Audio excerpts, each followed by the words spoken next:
2016 to 0.2% in 2022.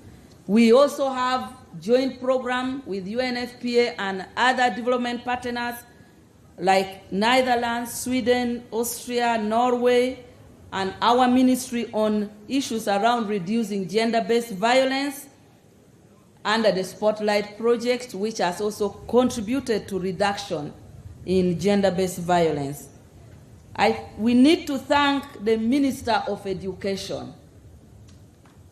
Mama, in your ministry, the Gender for Development of Uganda program and Skilling Uganda program and the Gender in Education policy has continued to mainstream gender in education, ending school-related gender-based violence, dealing with issue of water and sanitation for menstrual health and hygiene, and your program, which you brought to cabinet post-COVID. Post-COVID, Mama brought a program to support giving girls a second chance. That program enabled us to pass a policy that when a girl is pregnant and the pregnancy is not yet inconveniencing, the Ministry of Education will allow the girl to continue with her education. And after producing, will allow the girl to continue with her education. But also to allow girls who are pregnant to sit their exams even if their pregnancy is now beyond 6 months. And I'm sure you have read how many girls have sat exam. Some even delivered during exam, gone back home, came back and finished their exam. That is the work of the Minister of Education. I think let's give her a very big round of applause for always being steadfast in areas of education.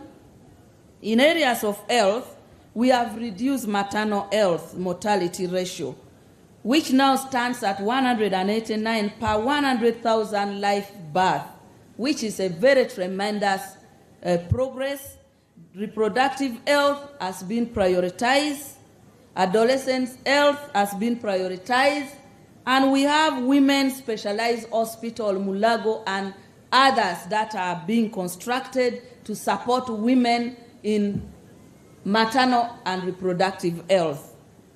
Water and sanitation and social protection, public procurement and disposal of public assets as reserved affirmative action for women in business, that for all government contracts, they have given women, youth, and persons with disability a quota, that you are given that quota for you to apply for contracts in government and be able to undertake those. We now need to interest women in business, interest women in areas that can supply government to make use of the amendment in the Public Procurement and Disposal of Assets Act.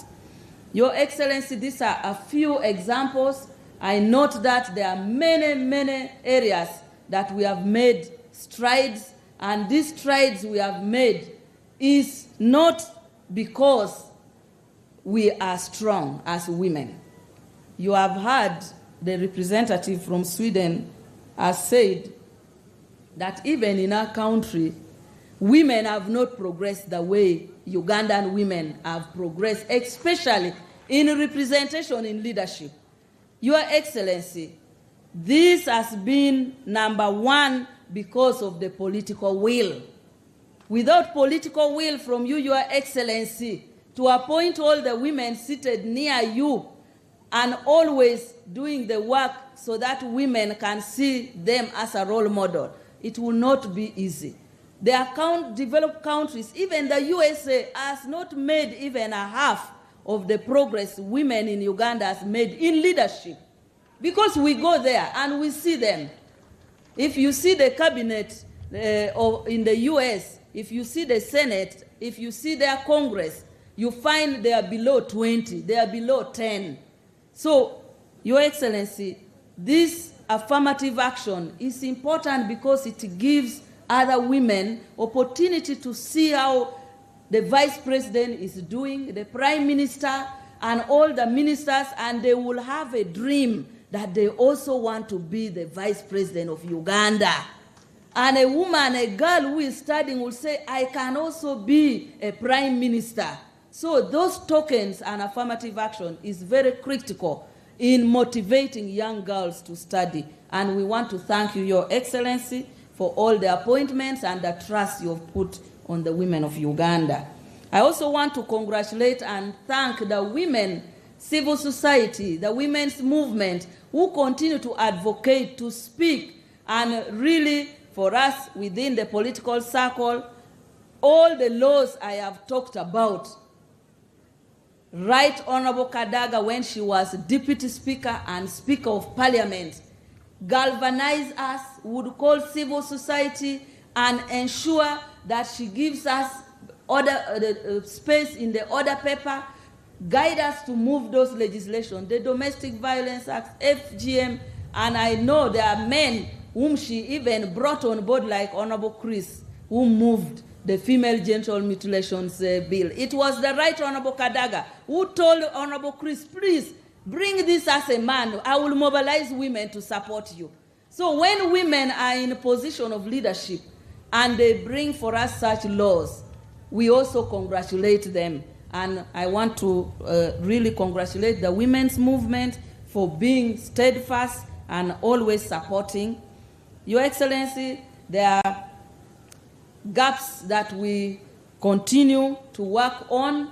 Women in technology, as you are aware, access to internet to most women in rural area is still very low, and yet most services are now being rendered online. Payment of utilities, payment of umeme like water and all those, most services are now online. Access to internet is very important as a gap that we should bridge. We look at the cultural and norms that still makes women, especially early marriage, that culture is still very entrenched.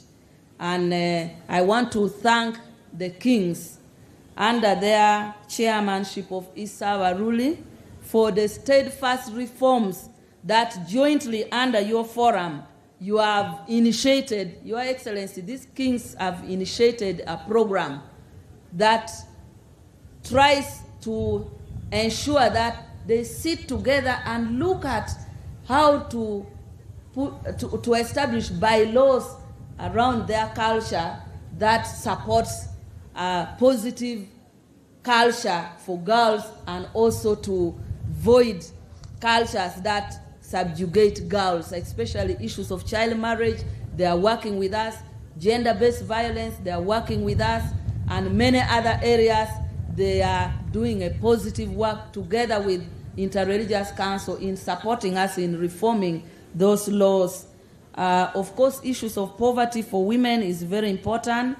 Access to land is still a problem, and enforcement of laws. When women go to report cases of violence, gender-based violence, sometimes the police family division will tell the woman, why don't you go and solve this problem at home? And so the institutions sometimes are still not very supportive, and they still look at some of the issues around gender-based violence as a family matter, not as a matter of law that should be solved by the state. So we continue to work together to ensure that we support and accelerate action. Your Excellency, I will now want to just conclude by giving you a few issues that were raised in because I presented a statement in Parliament, and also we had the National Women Council, and there are certain requests and resolutions they made. Let me start with Parliament. Parliament, this one is both Parliament and Women Council. The chairperson told you about the budget for National Women Council. During rationalization, the Ministry of Finance thought that the councils were rationalized. So they cut off the budget for the National Women Council, National Youth Council, National Council for Persons with Disability and Older Persons. So we used to give each district, through the National Women Council, 3 million for them to organize their Women's Day at their district. This money, because of the cut, it's not there. Both the women in Parliament and the women in the National Women Council are requesting, it's just about 500 million, that you direct finance to put it in the supplementary. They also celebrate their district Women's Day belatedly. So that is one of the areas that they have requested. If we put about 500 in a supplementary, they will be able to celebrate the belated Women's Day. The other issue which came from Parliament is the issue of sanitary pads. Your Excellency, I explained in Parliament that our economy cannot support distribution of free sanitary pads to all the girls in school. When I explained, Parliament requested that can we now look at the issue of removing tax on sanitary pads so that the cost of buying sanitary pads can reduce, now that they can understand that distribution for free will be difficult. So this is also a request on the issue of removing tax on sanitary pads so that the cost reduces. The Women Council also asked that we remind you that you had pledged for them to visit your farm. Most of them are people in agriculture. They still want to visit the farm. And they say a lot of them are interested in learning from you and your farm so that they also take a lead and they empower themselves economically. Lastly, Your Excellency, in Parliament, the issue of peaceful election also came up, where some women members of Parliament indicated that when election is violent, many women shy away from joining politics. And so one of the issues raised is that we make election non-violent so that many women can join election. Your Excellency, I want to conclude and express my gratitude to you for being the champion, the #1 male champion for women's empowerment. If it were not you to stand firm to empower women, it would be difficult. So we want to thank you for your visionary leadership. And with that, Uganda stand tall. And when we go to report in international conferences, and our Minister of State is leaving tonight to go to New York, and in New York from Monday to 21st, countries are supposed to report progress they have made. And in many cases, most of the countries struggle to have women ministers to go and speak in their session because of the progress we have made in Uganda. So at international level, Your Excellency, the record of Uganda on women's empowerment is very strong on leadership and on economic empowerment. So I want to thank you for being our champion, and to women, we must march forward. We must not be paralyzed by the gaps and setbacks. We must push with resolve. We build on the progress we have made and accelerate action for gender equality. With that, Your Excellency, I want to thank you, and I would have loved to invite you, Your Excellency. But it would be very unfair when we are saying you have elevated women up to the level of vice president, and she sits there, and now I'm inviting you. I'm just requesting you, Your Excellency, that allow me to invite Her Excellency, the Vice President, to kindly invite you to make your speech.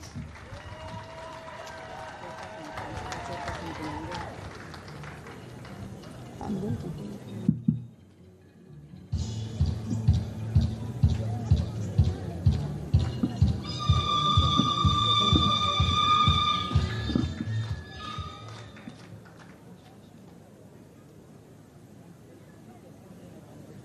Your Excellency, General Yoweri Kaguta Museveni, President of the Republic of Uganda,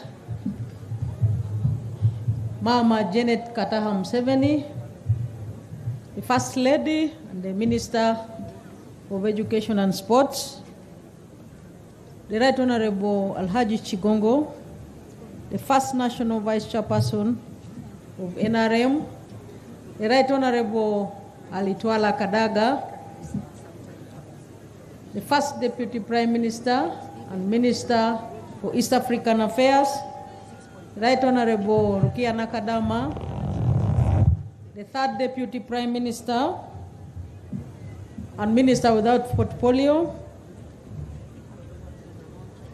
colleagues, ministers present, colleagues, members of Parliament, the UN representative, the EU representative, Excellencies, the ambassadors, members of the Diplomatic Corps, the National Chairperson of the Women Council, Hajat Farida, and all women leaders,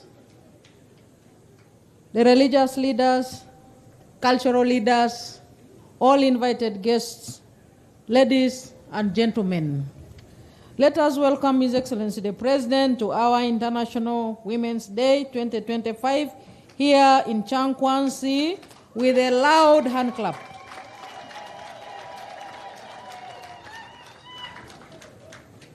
Your Excellency, thank you for allowing me to make a small statement, and then I invite you to speak. Your Excellency and Mama, I congratulate you and all the people of Uganda on the commemoration of the International Women's Day 2025, and I wish you blissful celebrations. This year's theme is Accelerate Action for Gender Equality. The theme reflects an insight on what the NRM government has done and continues to do in uplifting and empowering all the women of Uganda under the visionary leadership of Your Excellency. Through your strategic and visionary leadership, Your Excellency, the women of Uganda are the biggest beneficiaries of the prevailing conducive environment for growth, including peace and security, infrastructural development, energy or electricity availability for obvious reasons, etc., etc. And as women, Your Excellency, we shall always be grateful for the policies and government laws that have enabled Uganda to come this far. And to that end, the women are comfortably participating in the livelihood programs of government, like the ones which the minister named, of PDM, Myoga, the GROW project, the Women Fund, the Fund for People with Disability, the grants for the elderly, etc., etc. Women now own property and are engaged in business sector, creating wealth and jobs. Women are in administration and management in both the private sector and government, participating in the socio-economic transformation of the country together with their male counterparts. Women are in political leadership positions right from the villages up to the national level. An opportunity, Your Excellency, which has given women a voice, which has enabled us to be heard, and also enabled us to participate in strategic decision-making processes including budgeting at all levels, where we have ensured that all government programs and projects are mainstreamed in light of gender and other special interest needs. Your Excellency, all the girl children in Uganda are now enrolling in schools under the universal primary education and universal secondary education, ETC. This has enabled women to pursue programs which were hitherto considered to be a preserve for the boy children, e.g. being pilots. We now have women who are pilots, even in the Air Force, engineers, chemists, and generally speaking, armed forces. Your Excellency, for the benefit of doubt, the parade that we witnessed here today was exclusively mounted by the females, by the women. And I would like to thank you as the Commander-in-Chief, together with all the leaders in the Army, for the professionalism with which you have carried our armed forces. Women are also benefiting from the healthcare system, which has kept us physically fit to continue contributing to the social, economic transformation of our country in all fields. Your Excellency, you have laid an unprecedented and formidable platform or foundation for the women of Uganda, and indeed all the people of Uganda. And again, to this end, therefore, I would like, on behalf of all the people of Uganda, to say that we commit to continue to stand firm under your visionary leadership, and specifically as women of Uganda, would like to commit to continue listening to your strategic guidance as we continue carrying forward the vision and the mission of NRM, where again, Your Excellency, you are the national chairman. I request all the men of Uganda to continue supporting women in this endeavor to collectively develop our country. Your Excellency, women empowerment means women working together with the men. And would like the men of Uganda to continue understanding the women and the concept of gender parity so that we can continue carrying it forward to the logical conclusion for the good of all of us. Your Excellency, I would like to end by thanking you for physically finding time to come here to preside over this celebration. And I would also like to extend my appreciation to you for always recognizing the efforts of women and for the continuous guidance. And in the same vein, I would like to thank Mama for always honoring the interests of women. Thank you for your invaluable support to Muzei and the entire First family.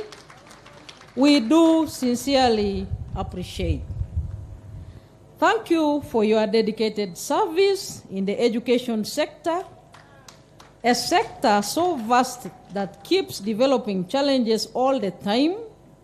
Thank you for the steadfast attention that you have extended therein. The good results that you are producing with the team there are visible, and I want to state that you have our full support, Mama. Let me now use this chance to remind all the women of Uganda, and indeed all the people of Uganda, since we work together, that very soon we shall again be exercising our rights, i.e. to elect our leaders across the country. I request that we throw all our weight behind His Excellency, General Yoweri Kaguta Museveni, as our president in the 2026 election, just 9 months from now. Let us support all the NRM candidates for the smooth continuation of the good programs and projects and for the stability of our country, not forgetting the unfinished business which the Honorable Minister of Gender was speaking about in order to fully achieve gender parity. But Your Excellency, we sincerely appreciate you as a champion of gender emancipation, women emancipation. In the whole of Africa, you are known as the first president ever who named a woman as a vice president in the whole of Africa. And all the African leaders, wherever you send me, hold you in very high esteem. And I would like also to let Ugandans know that His Excellency the President is a champion of integration at the African Union. And whenever he sends me to represent him there, his friends, his brothers, his colleagues, the fellow presidents, always send me with a strong message to all of you Ugandans that we have a president whose intellect, whose vision, whose wisdom, and the love for Africa is unmatched. I thought that I would use this opportunity also to tell you that. Finally, Your Excellency,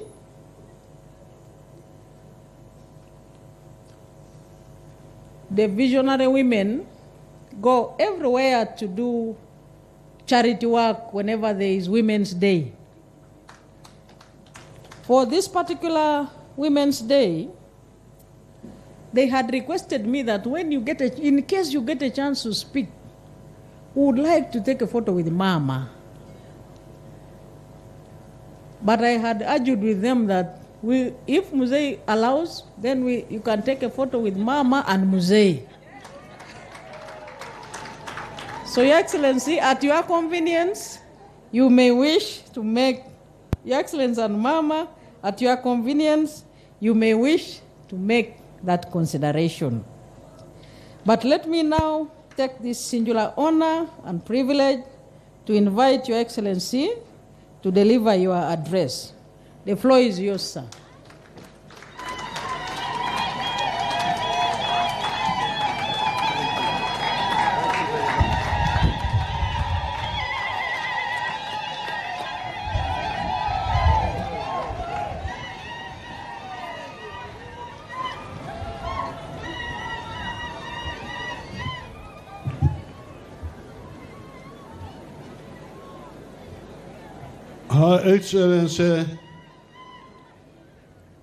Her Excellency the Vice President,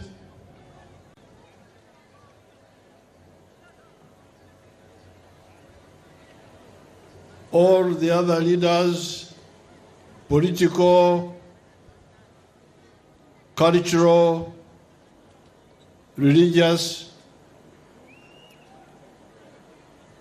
military, and all the wananchi of Changkwanzi.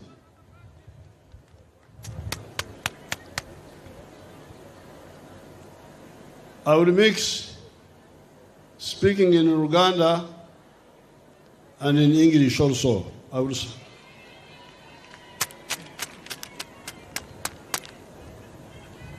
Okusoka nantabuulirwa yakola ki? Asabala gwa Bumba. Nantabuulirwa yasabala na bwa Bumba.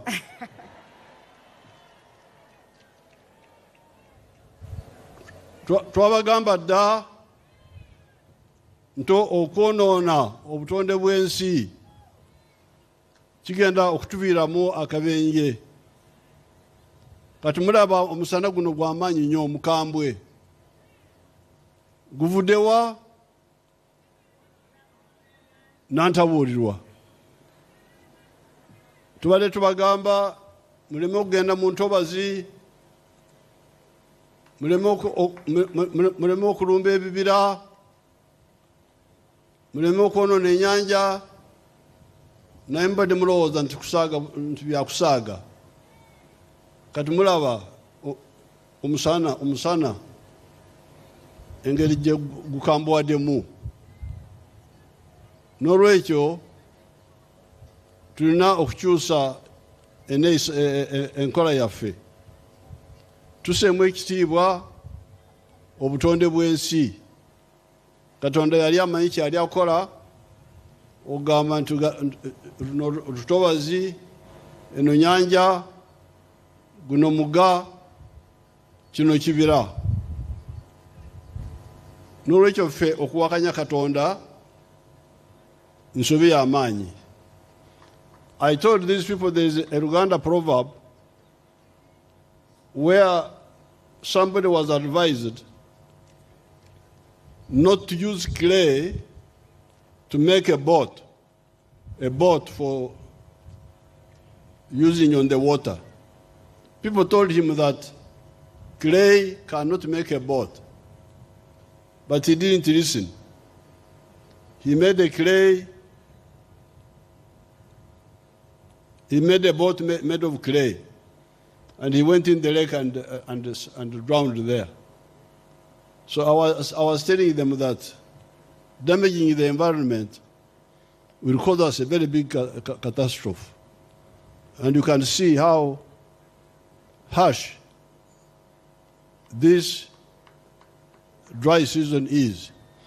It is not only here, it is in other parts of Africa, but I think it is accentuated by the damage to the environment here, because normally, although there is African-wide bad weather, normally here we get our local relief because of the local water bodies. So eyo nsonga emu. Eyokubiri, njagala kwebaza ambassador wa Sweden kubanga y'omu ku bantu ab'amazima. Abantu abangi tebabeera b'amazima. Ono omukyala kirangiridde wano ati mu democracy mutusingira ddala wala. Akyogedde wano mu Luzungu. Ate kye mbadde mbagamba babadde bagezako okungamba democracy, ne mbagamba nti nze mbasingira ddala wala. Musirike. Kubanga bino bye tukola wano awalala tebiriiyo. Nti waliwo entebe y'abakyala buli district tekiriiwo mu bifo ebisinga obungi. I congratulated the ambassador of Sweden for admitting that Uganda is more democratic than many of the European countries. And this is what we have been telling them, because for us, it was an ideology from the beginning. When we were empowering women, it was deliberate from the very beginning. When we defeated Idi Amin, 1979, I recruited women for NASA. But when it came to the integration, our other partners in the system refused to absorb our women. And they had to be dismissed and go home. We brought them back when we were in charge now, 86. That's when we were able to admit them in the army. So I'm glad the ambassador of Sweden set the record straight by saying that Uganda has made more progress on women emancipation in some areas than many of the European countries. Ekyokusatu lwe lugero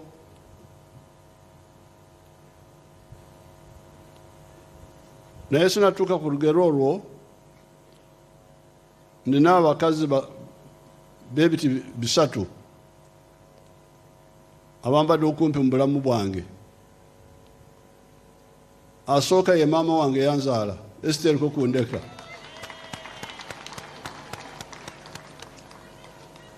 Omukyalo oyo yali ng'abantu baffe bwe bali kati mu byalo, yeetikanga amazzi kuva ku luzzi, yagendanga mu nsiko okunoonya enku, yakozesanga emikono okulongoosa waka, yatuweeka bwe twali tukyali bato, yafumbisanga enku n'omukka n'ebyo byonna. Oyo omukyala ne mulaba.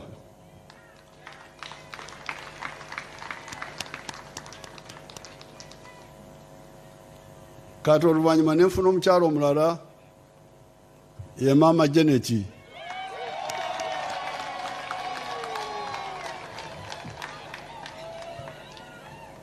N'abawala bange. Kati abo obulamu bwabwe bwanjawulo okuva ku maama. Janet oyo gwe omulaba tafumbisanga nku.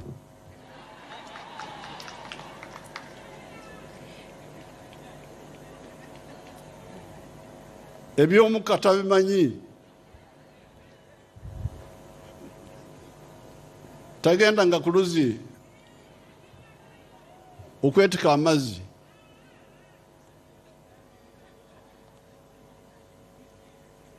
Abaana bano abakuze bamuhozi n'abaganda be tabaweekanga, twabasindikanga mu bugaali.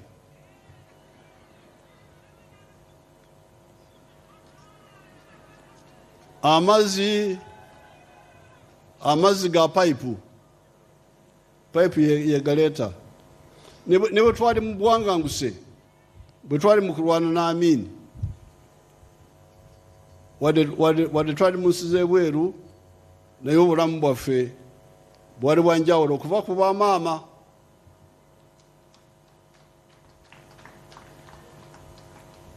Kati okuva ku ntandikwa kyetwagaliza omukyalo Omunnayuganda, twagala abeere nga Janet.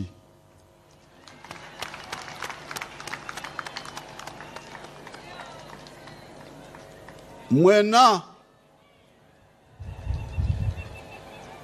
kubanga omukka ogwo gwe mufumbisa butwa, mubeereyo n'omukka gwammwe.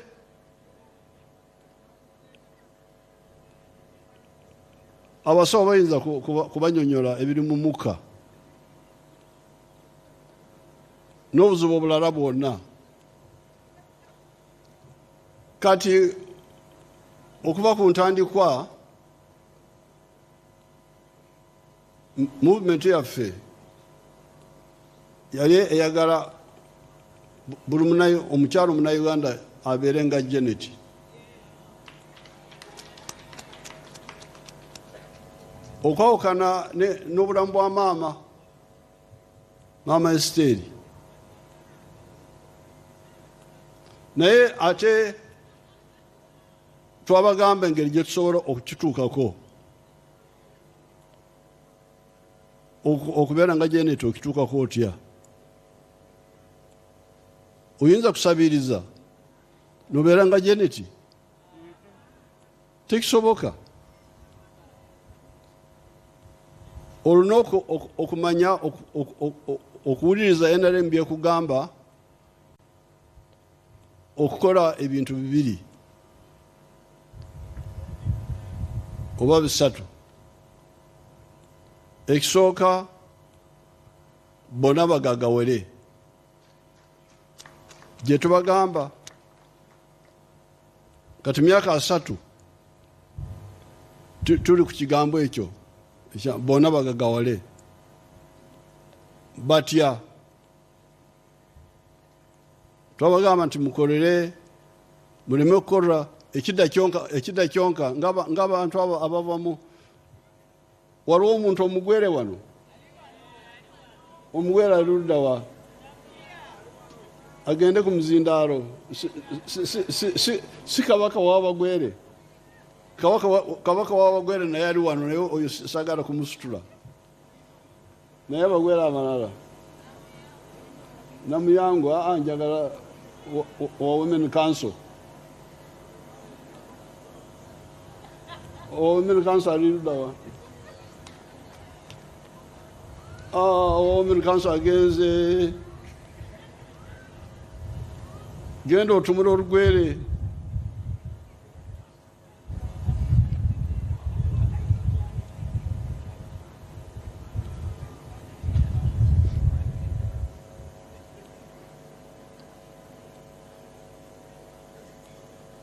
oyo mukkiriza atumula olugwere tumula olugwere obuuze ku bantu bano amayina neyanzire muzeeyi nze banjeta Stima Helen Muluga nga nzwera Budaka district tumula olugwere bawulire banjeta Stima Helen omuzeeyi bula atumulangaku atwa reference atutukolera kidda lwaki atumula ekyo iswenga bukedi tuula kitu kileta sente kyetuli nakyo tulianga oli kyobe muzeeyi ako batukolera kidda muyinza kukola olulimi lw'omwana oyo byayogala mbiwulira namuyangu bakyusize namuyangu agambye ekyo oyo omwana Your Excellency, she's telling us that whenever you've been speaking, you've been advising us to work for incomes in our homes, not just to work for the stomach. Very good. Okuva kale mwebale ino muwala. Kale baba. Nayanzire ino. Okuva 9 9 twatandika okubasomesa nti okugagawala bona bagagawale mulina okuva kukola olubuto lwokka okulya kwokka mukolera olubuto wamu n'ensawo ate okukola ekimunateeka mu nsawo mulina okukozesa ekibalo kati bwe nagenda Bugwere nababuuza mu lulimi lwabwe omulinyankole wandigambye nti okukorera enda yonka kati Abagwere bagamba nti okukorera ekidda kyonka enyogera y'Abagwere najagala nnyo okukorera ekidda ekibuto kyokka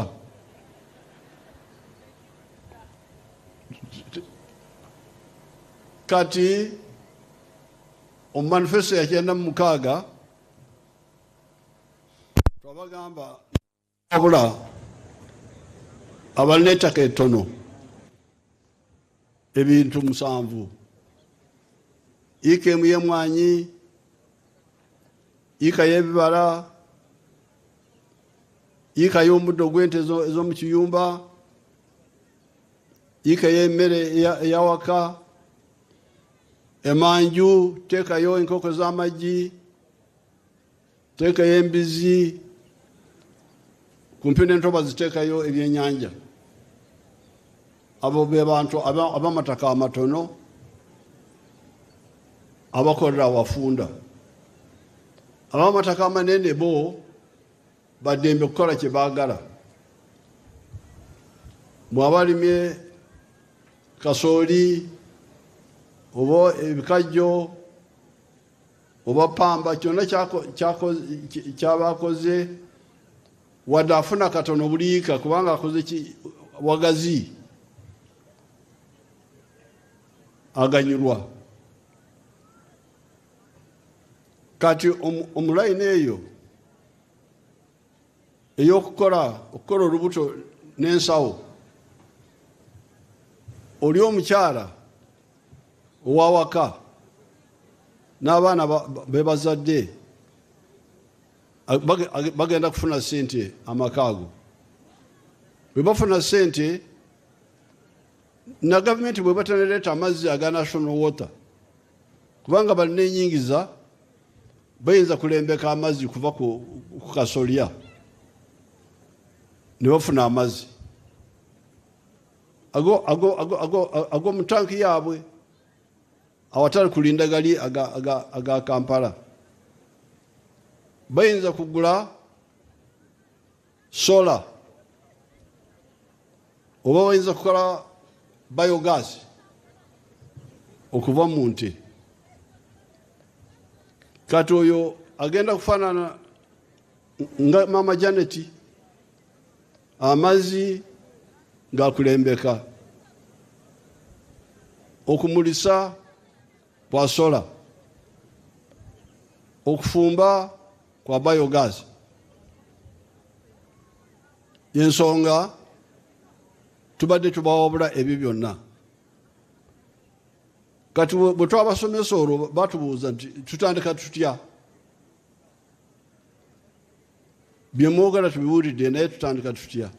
Twatandikirawo ne tuteeka sente kugombolola ze twayitanga entandikwa. Esente ezo zajja kugombolola naye abantu tebafaayo, abamu bazibba.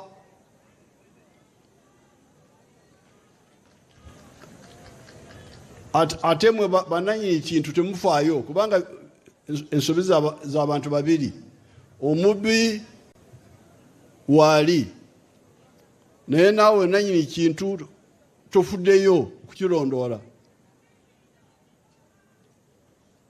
Kati eyo netuvaayo netufuna NADS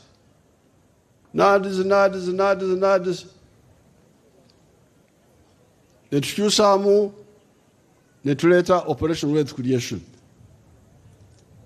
Eyo netambulako bulungi, naye ogenda okuwulira oluvannyuma mwatandika okugamba nti beegabira bokka. Kati awo kwe kukyusa netugamba nti okay, kati esente zizino mwekolere mweka PDM, esente zize kumuluka mwekoleko.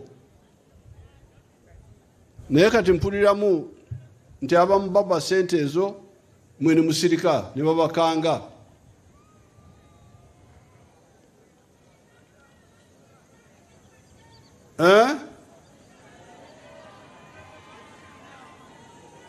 Oyo agamba ki jangu wano oyogere?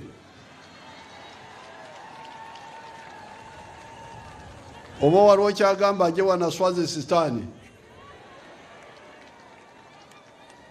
Ababbi bali ludda wa jangu baloope mu lwatu.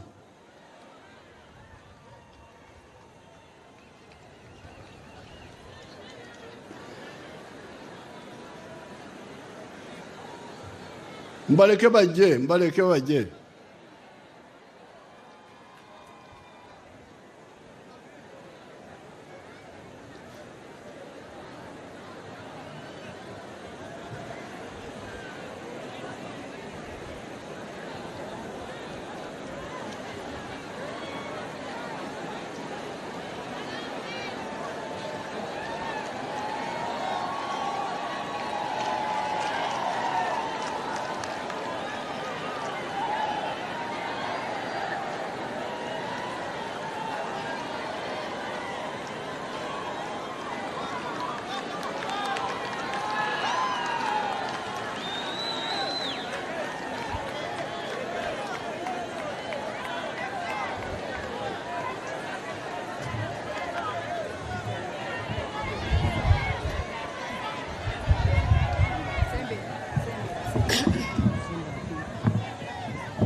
Ogamba kimuwala?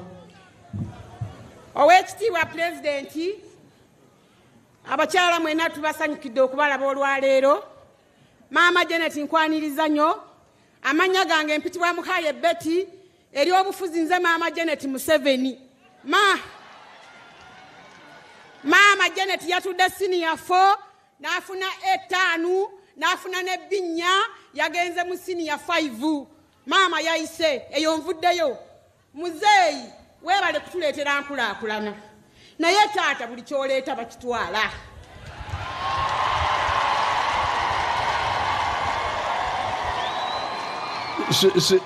siwulidde bulungi kiddemu. Muzeeyi weebale kutuleetera nkulaakulana. Naye taata buli kyoteekawo bakitwala. Taata esente ez'abakyala ze baatugamba nti tetuzaayo magoba zino ze baateeka mu sentinale simanyi ne mu banka ki twagenda okutuukayo nga teziriiyo nga baazitutte zonna. Muzeeyi Parish Modo nze ndi mukyala wa movement simanyi na gyali. Ze sente za grow baazimala mudda mu banka zonna baazitwala abakyala abali mu buyinza abali mu bifo eby'amaanyi baazigabana ne bazitwala. Tali mukyala yafuna sente ezo muzeeyi. Muzeeyi ebintu birina okukyukamuuko. Muzeeyi ebintu bikyukamuuko ekisanja kino. Ebintu eby'obubbi bikendeezebweko taata. Abantu bakwate. kale ezo Taata madde nsaba taata. Maliriza sijja kwogera bingi naye manyiri oba bananzita simanyi. Naye nsaba taata ngende mbuuzeeko ku maama eddakiika emu taata. kale njagala bafune contract yo ezo sente za grow ze mwogerako. Ye taata. Kati eza PDM ziri zitya? Ate ezo bazituuse bulala.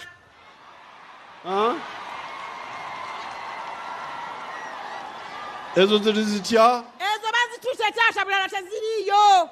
Okujjako bazitwala mu bitundu ebirala ng'ewa Nabbanja mu bantu abakulu abakulembeze be batyatyako waliwo abafunye naye waliwo ebitundu nga tebafuniddeeko ddala muzeeyi. Waliwo abazibba. Sebo taata abo abazikulira bazitwala baziwa be baagala. Baani? Baziwa be baagala sebo. Baziwa be baagala. Yes sebo buli muntu awandiika famire ye oleeta endaga muntu n'amugamba gw'oli luddawa leeta endaga muntu yo Masaka afunira na Luweero.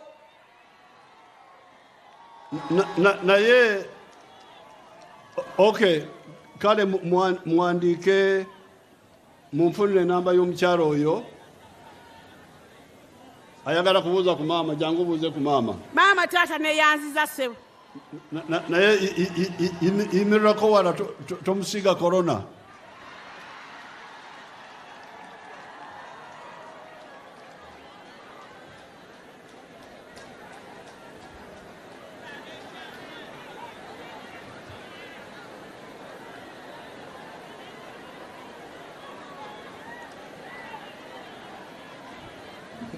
Mama mwishina anakucheza ni wikishani mama. Mama.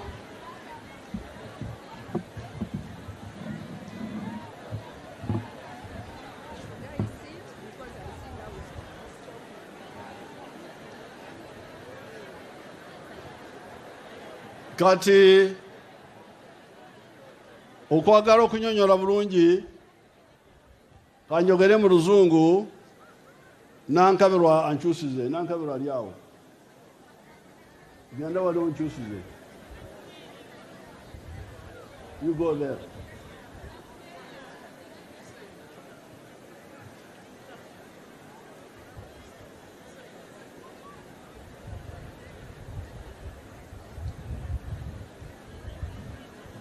But Your Excellency mbadde wendi wano taata.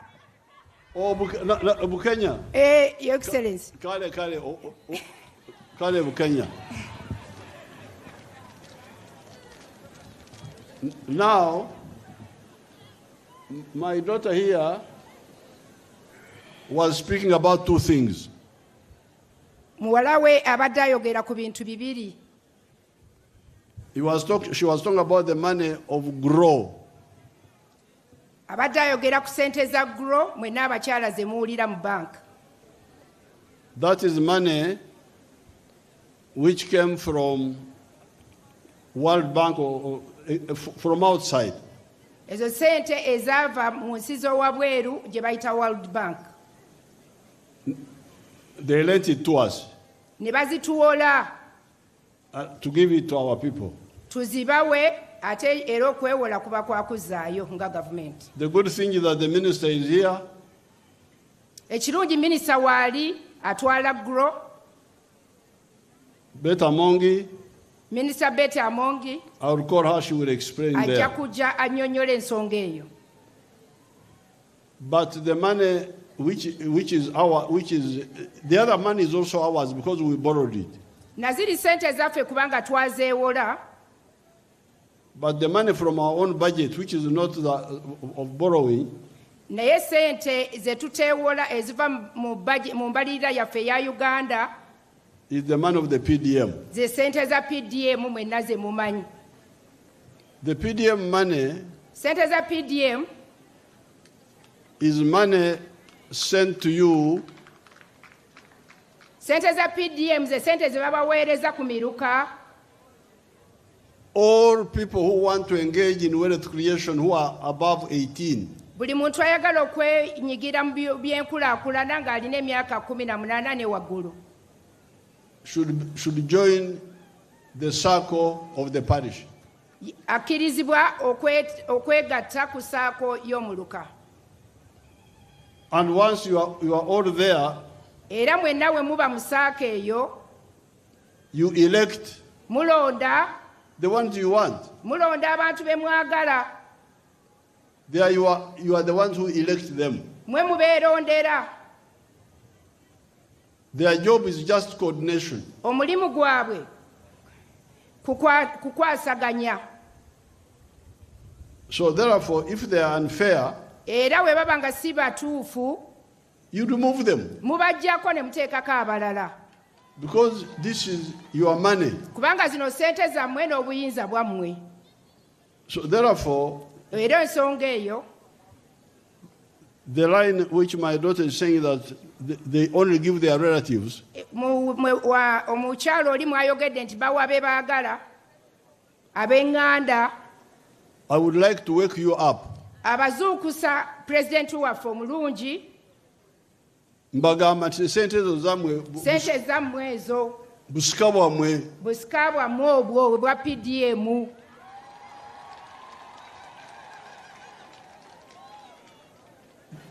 jjajja wamwe gavumenti ya Uganda ebalambidde sente ezo nti zino zammwe. Jjajja weebale, jjajja wammwe gavumenti ya Uganda ebagambye sente zammwe, mutafaayo mwe mufiirwa. Kati jjajja bw'akulamira ebyobusika, Jjajja waakulamira ebyobusika, n'osirika omu ku baganda bo n'ayonoona ebintu byammwe, awo omusango guba gwani? Put it in better Uganda. jjajja waakulamira n'akuwa sente, n'olaba ng'okwatibwa ensonyi olw'okuba atwala sente muganda wo, olwo omusango gwani nga gw'ofiirwa nga tofunye sente? Ku lwaki mukwatibwa ensonyi kwabo ababba ebyobusika bwammwe? Lwaki mukwatibwa ensonyi ng'abantu babba ebyammwe gavumenti byebawadde okukozesa okwejja mu bwavu? Muddamu mutyawo. Ani anakiddamu ekyo? Ani akiddamu ekyo? Kubanga obuyinza bwammwe Oba mbadde temukimanyi, His Excellency ababuulira obuyinza bwammwe bwa sente za PDM ze mufuna ku miruka, n'ozikuuma yemmwe kubanga sente zaasembera gye muli mu miruka. The other programs, that's why we changed them. Programu ezaaliwo, enteekateeka eyaliwo endala, kyekyo lwaki yagikyusa? Because the Entandikwa, the NADZ, Operation Wealth Creation, the ones who were deciding were government agents. Bakyusa ne bajjawo Entandikwa, NADZ, Operation Wealth Creation, kubanga byo gavumenti eyali ebiri mu mitambo. abakozi ba gavumenti be baali abakozi be baali babirimu mu mitambo okusinga they were the ones who were deciding. be baali basalawo. That's why we said now you organize yourselves, all adults in the parish.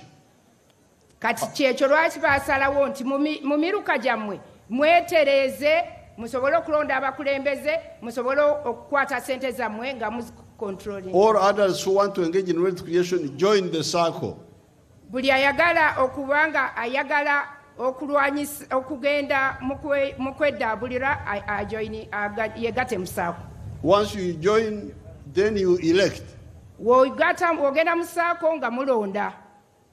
The Kachiko is simply to coordinate you, but following what you have what has been guided by the government. Akakiiko kabayamba buyambi okubabuulira ekigenda mu maaso naye nga obuvunaanyizibwa obusinga buli ku mmwe abali mu saako.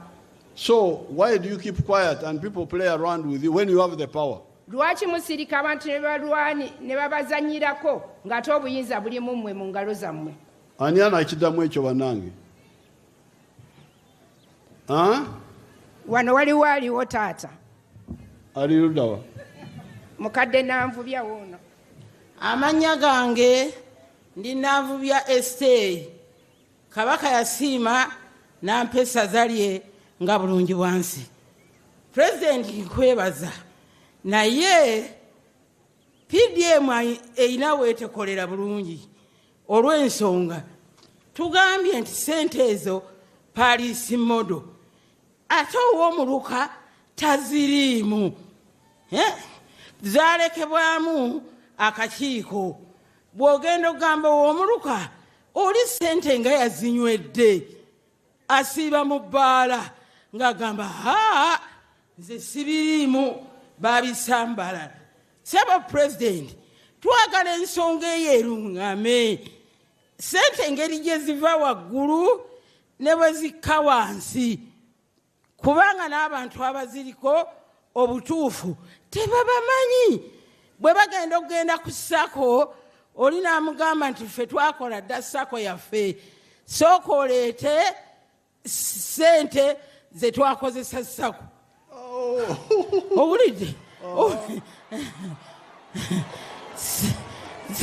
Sebo President ebintu biruŋŋamye bulungi. Okay, now I can see where amanya omukadde muganda wange ani?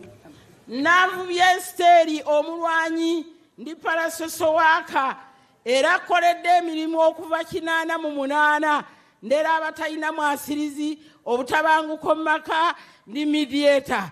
Katonda abeere naawe. Kati Mama Esther, now Mama Esther, gendo tuwele mama. Now Mama Esther is saying Mama Esther agamba that a small group of people nti abantu abatono say they have formed a circle. Bagamba bakoze sako yaabwe. And that anybody who wants to join them must pay to join the circle. Nti omuntu yenna ayagala okwegatta ku sako nti naawe ofune PDM sente bagamba sasula. The circles of PDM sako za PDM bye byemukola eyo wansi mu muluka sako ezo don't have any payment, if I remember correct. Teyina kusasula kwonna wansi eyo gye mubeera. Do we have the PDM people here? Who is here? Tuyinawo abantu abakwatagana ku bintu bya PDM wano we tuli. Kawa for which Ankwanzi Wunajja, Your Excellency.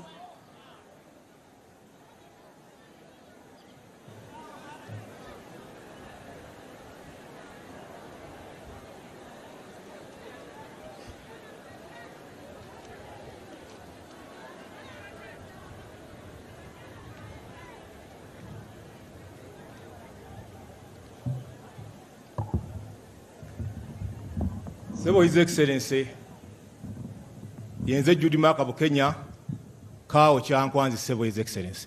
This idea of paying to join the circle, where did it come from? Ensonga yo His Excellency, ey'abantu okusasula ssente mu Kyankwanzi wano twakigobawo naye nga kisinga nnyo okubeera mu bassaako members bennyini abo era abadde bakikozesa tubasiba oba ne bakomyawo ssente ezo. Because, oh, okay, genda otuule. Kayanza se.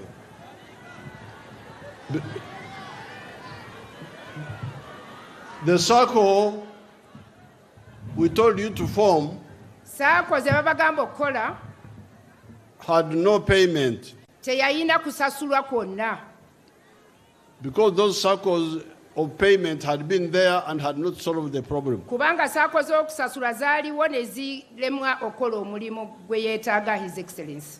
So we said, you Yeah. just form your circle because you are in that parish. N'agamba mukole saako eyo kubanga muli mu muluka gumu And you want to participate in wealth creation. ate mwagala kwegatta mu bantu abejja abagala okwegatta mu bagenda mu nkulaakulana. So no need for payment. Era nga tewali nsonga lwaki abantu basasula. The money we were giving you to start your circle was our money. Sente ze baabawa okutandika saako zaali za gavumenti. 100 million Milioni 10 every year. buli mwaka ate buli saako. So Era ensonga eyo you don't pay back and you get 1 million. You don't get less. ate olina kufuna miliyoni emu nga tofunye zitoolebwako.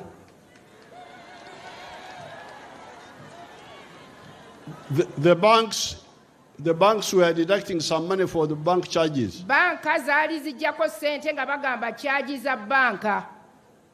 We have stopped that. Ekyo yakiyimiriza His Excellency nti banka teziddako basalako ssente. The government will be the one to pay the bank charges. Atweyanza Your Excellency agambye bank charges government ejja kuba ezisasula. You must get your 1 million. Mulina okufuna miliyoni yammwe ennamba.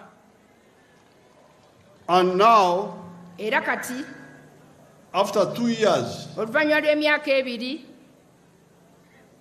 when you got 1 million, ng'ofunye miliyoni emu you pay back 1,120,000. osasula miliyoni emu mu emitwalo 12. After 2 years. Oluvannyuma lw'emyaka 2 miliyoni emu ogyongerako emitwalo 12. So that's how the circle now starts operating. Awo saako bw'etandika okutwambula. To bring back the ones who got first. Okukomeza ne bazzaayo abaasooka okufuna. So now, the ones who say they have formed a circle, you must pay them. Abo abaga nti bakoze saako nti mulina obbasasula bafuuse babbi.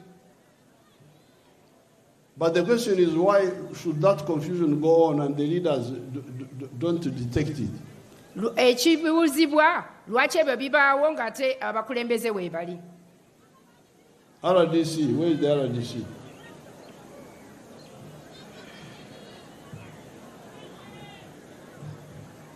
RDC. Ajja.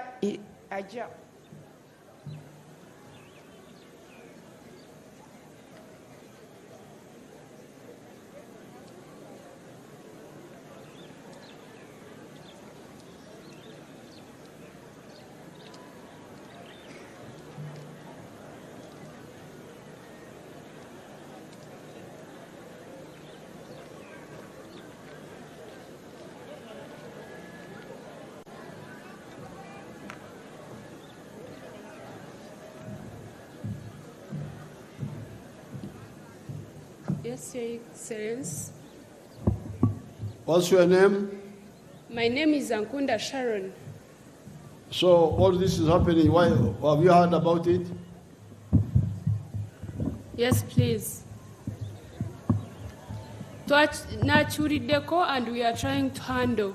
Tuli mugezaako kukitereeza, Your Excellency. Mwakyuliddeko Mwakiwuliddeko ne mukikolako oba? Tuli mu kukikolako, Your Excellency. Mwakikolako? Twakikolako, Your Excellency.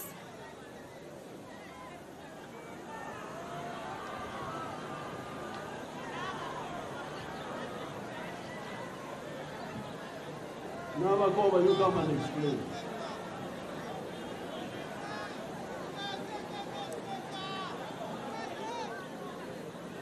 Genda wali.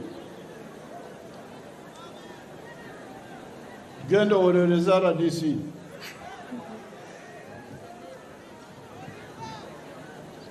N'abagoba afuse pulida wa RDC.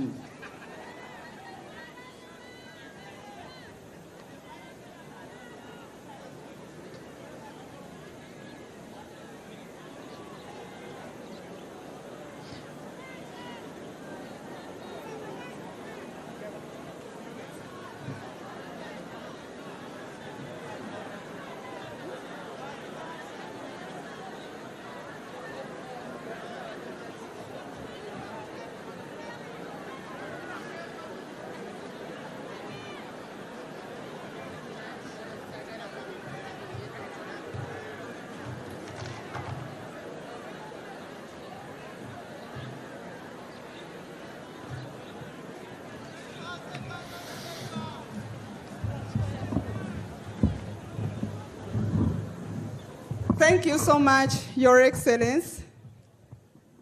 Your Excellency, watukwasa omulimu ne Honorable Nankabirwa okujja okumonitoringa PDM mu Greater Mbende. Omulimu guno nagukolako mu January, natambula district stan eza Greater Mbende, and I came physically to Kyankwanzi.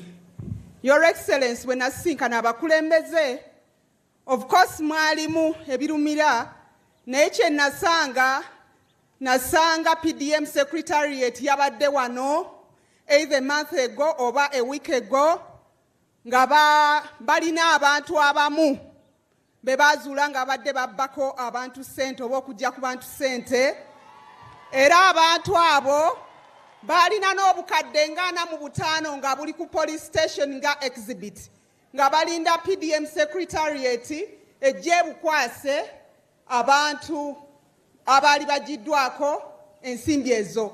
Era n'ekirala kye nasanga waliwo n'abalala kirabika kyali wano abali batandise n'okuzaayo obukulembeze nga batidde olw'okuba baali batandise okubanyenyaamu. Kyenvudde nga nti waliwo ekyali kikoleddwako kubanga naliko wano, Your Excellency. Okay, so now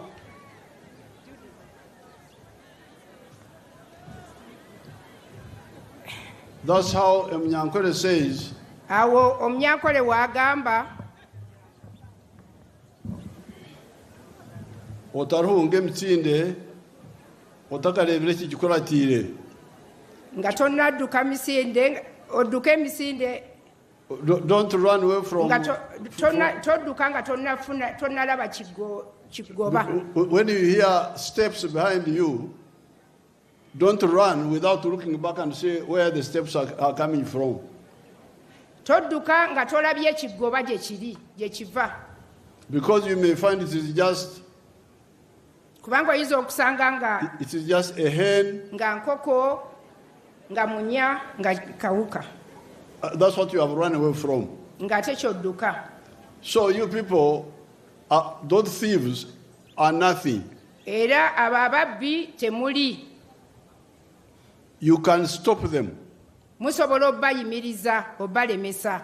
The money is yours. Sente zammwe. You are in the circle. Muli mu saako.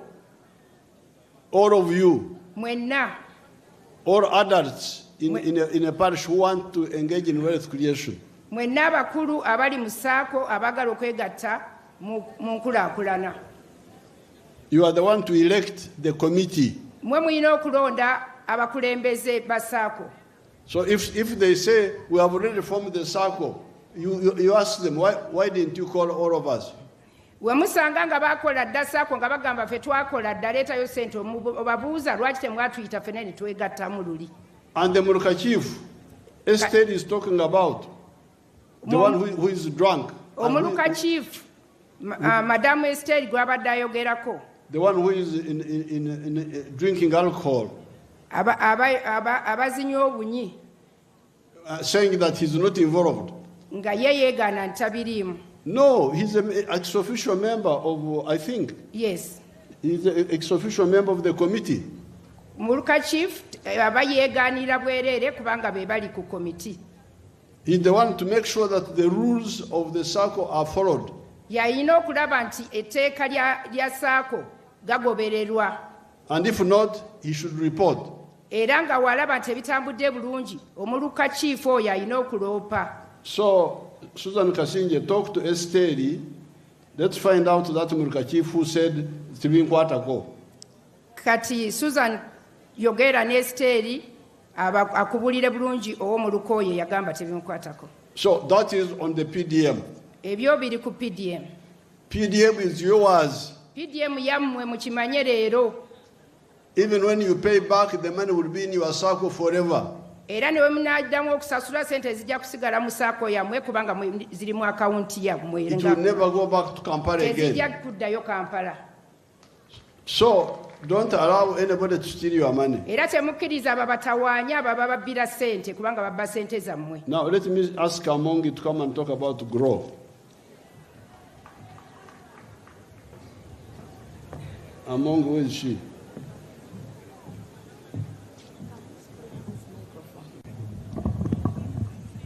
Thank you, Excellency. Excellency, GROW is into two products. One is implemented under Ministry of Gender and one under Private Sector Foundation. The one that members have consistently raised issues on is the one of the loan, and I have here Dr. Ruth Kasolo, who will tell us the banks that are giving GROW loans, the conditions the banks are giving, and then I will talk about what we are going to do to ensure that it reaches every district beginning April. Your Excellency, as Honorable Minister Monk indicated, Kanjogere Uganda, Your Excellency, GROW project eriko components ey'okugabira abakyala loans. Your Excellency, sente zino eza World Bank. Ekisooka kye njagala oklarifyinga nti si loan ku government ne World Bank yawa government ya Uganda grant. Neesaba nga bakolagana ne government tutandikewo enkola ey'okuwa abakyala ssente nga bazeewola naye nga zisobola okudda wabeerewo ensako ey'abakyala. Programu eno Your Excellency bwe yali etandika teyatunulira mukyala wa PDM oba ow'emyuga. Yatunulira omukyala asobodde okuba nti eyavaayo naye nga kati ayagala okutandika okwetengerera bizinesi yeebeere nga esobola okuba nti yeetengerera nga mu luzungu bagamba nti from informal to either small or medium enterprise. Your Excellency, nga tutandika pilot yaffe nga tukola ne World Bank, twasalawo sente zisooke zigende mu banks, tukozese banks mu kusooka. Era ne tulonda banks 6, ne tulonda Stanbic Bank, Post Bank, Finance Trust Bank, Centenary Bank, DFCU ne Equity. Your Excellency, nga tukwatagana ne banks zino kubanga twabawa sente naye nga tubagambye nti bwe tuba tukuwadde sente biliyoni 2 oyina kuza biliyoni 2 ke kakwakirizo gavumenti ke yateeka ku banks ezo. N'olwekyo ne batusaba nti balina okukozesa emitendera gyabwe nga bawola sente zino. N'olwekyo ffe twakwata sente Your Excellency wenjogerera kati yes nga balina okukozesa emitendera gyabwe okuwola sente zino. Kakati yo Linda ko omukunja kubanga sente zaffe kati oli wa banka ngamba atya nti genda kozesa emitendera gyange.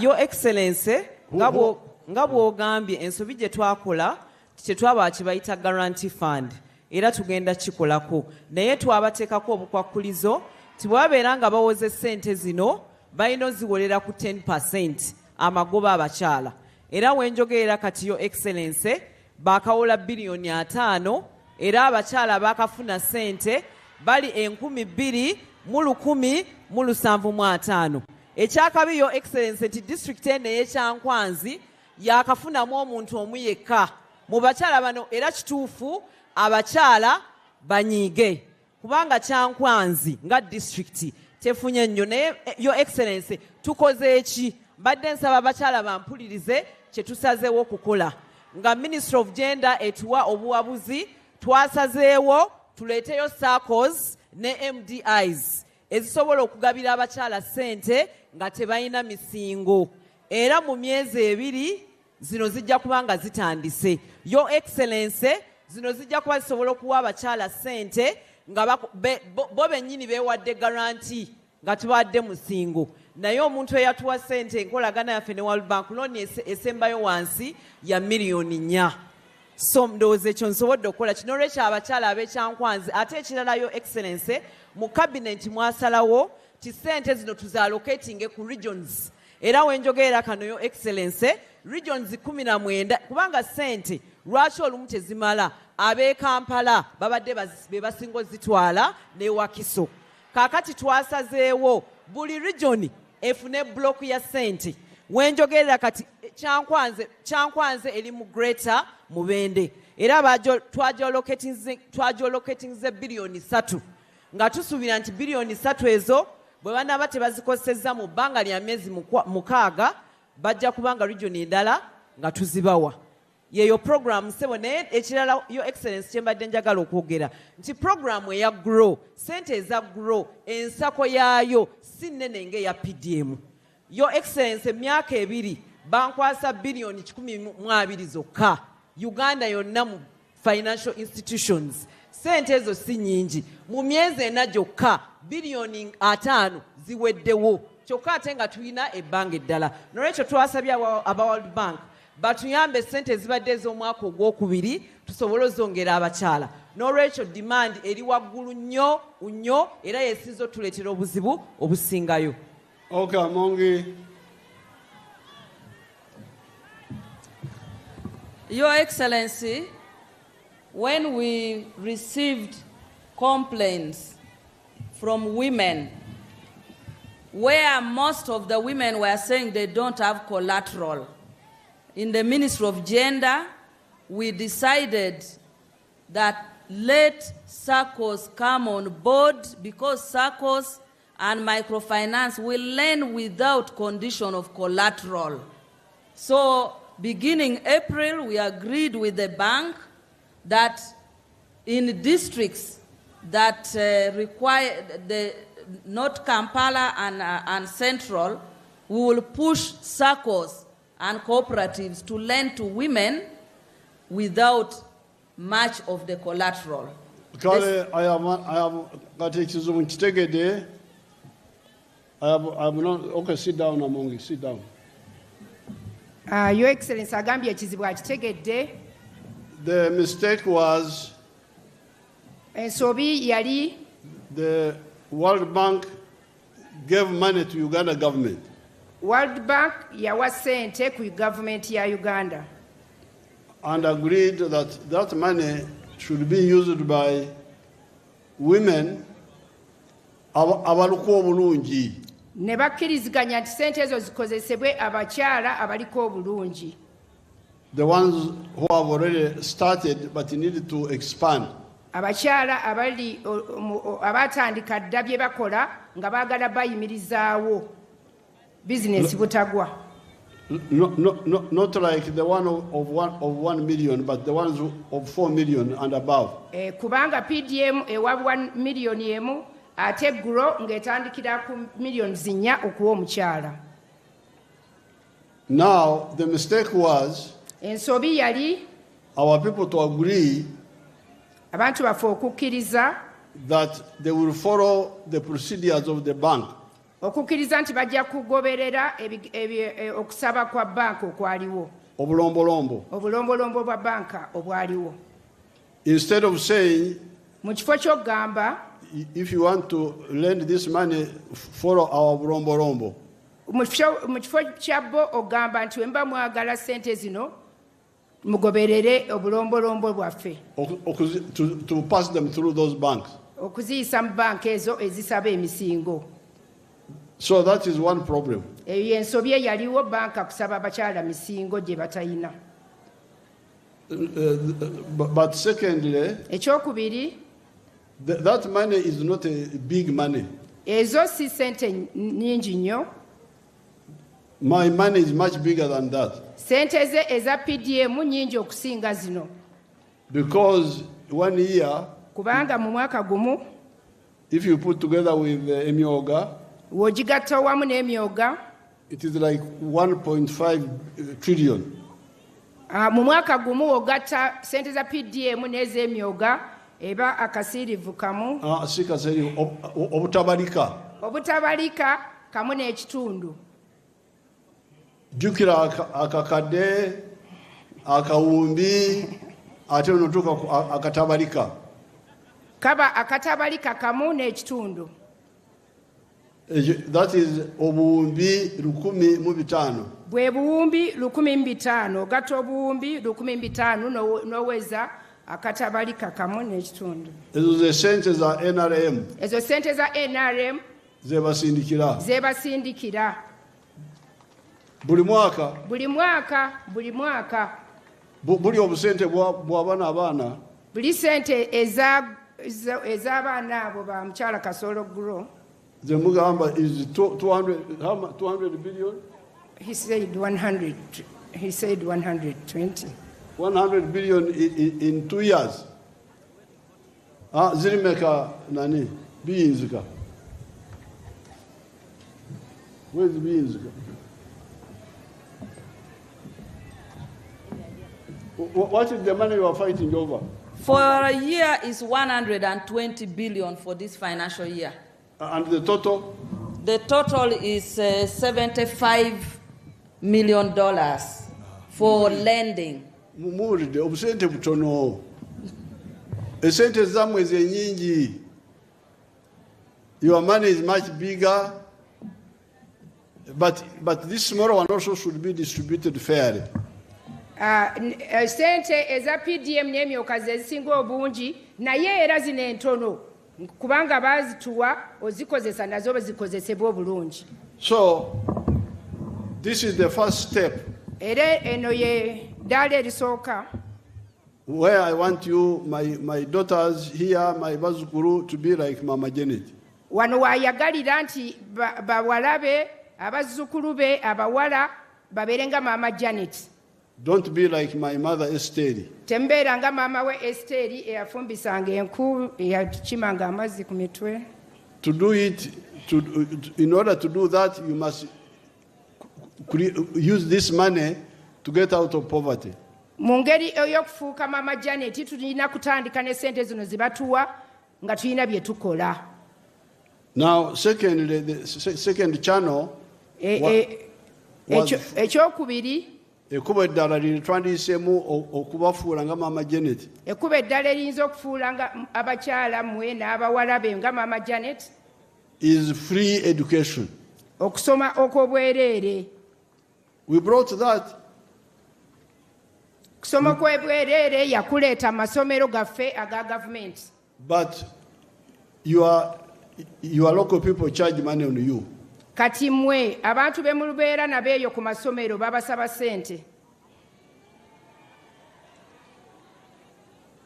And if that one had worked, singa ekyo kyakola, many girls would have gone through education without being interrupted. Singa ekyo kyakola nga tebasaba sente, abawala bangi bandiyise mu kusomoka okw'obwereere ne batuuka mu bifo ebyenjawulo eby'amaanyi. So that is the second line. Eyo ye layini ey'okubiri. The third line, layini ey'okusatu, is skills. Okutendekebwa. Okufuna obukugu. Okufuna obukugu obw'omu mutwe. Obw'emikono. Obw'emutwe nga okozesa emikono. Omutwe n'emikono. Now, omutwe n'emikono. I am giving some skills in the skilling centers. Awa ebyokuyiga ebyokukozesebwa emikono n'omutwe mu centers ze gyayigiriza. Recently there was a girl somewhere called Nisima. I want her to give her testimony. Waliwo omuwala Nesima eyakavaayo ayagalawo testimony. Nesima jangu.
Now to cut the story short, emboozi obutagitwala wala.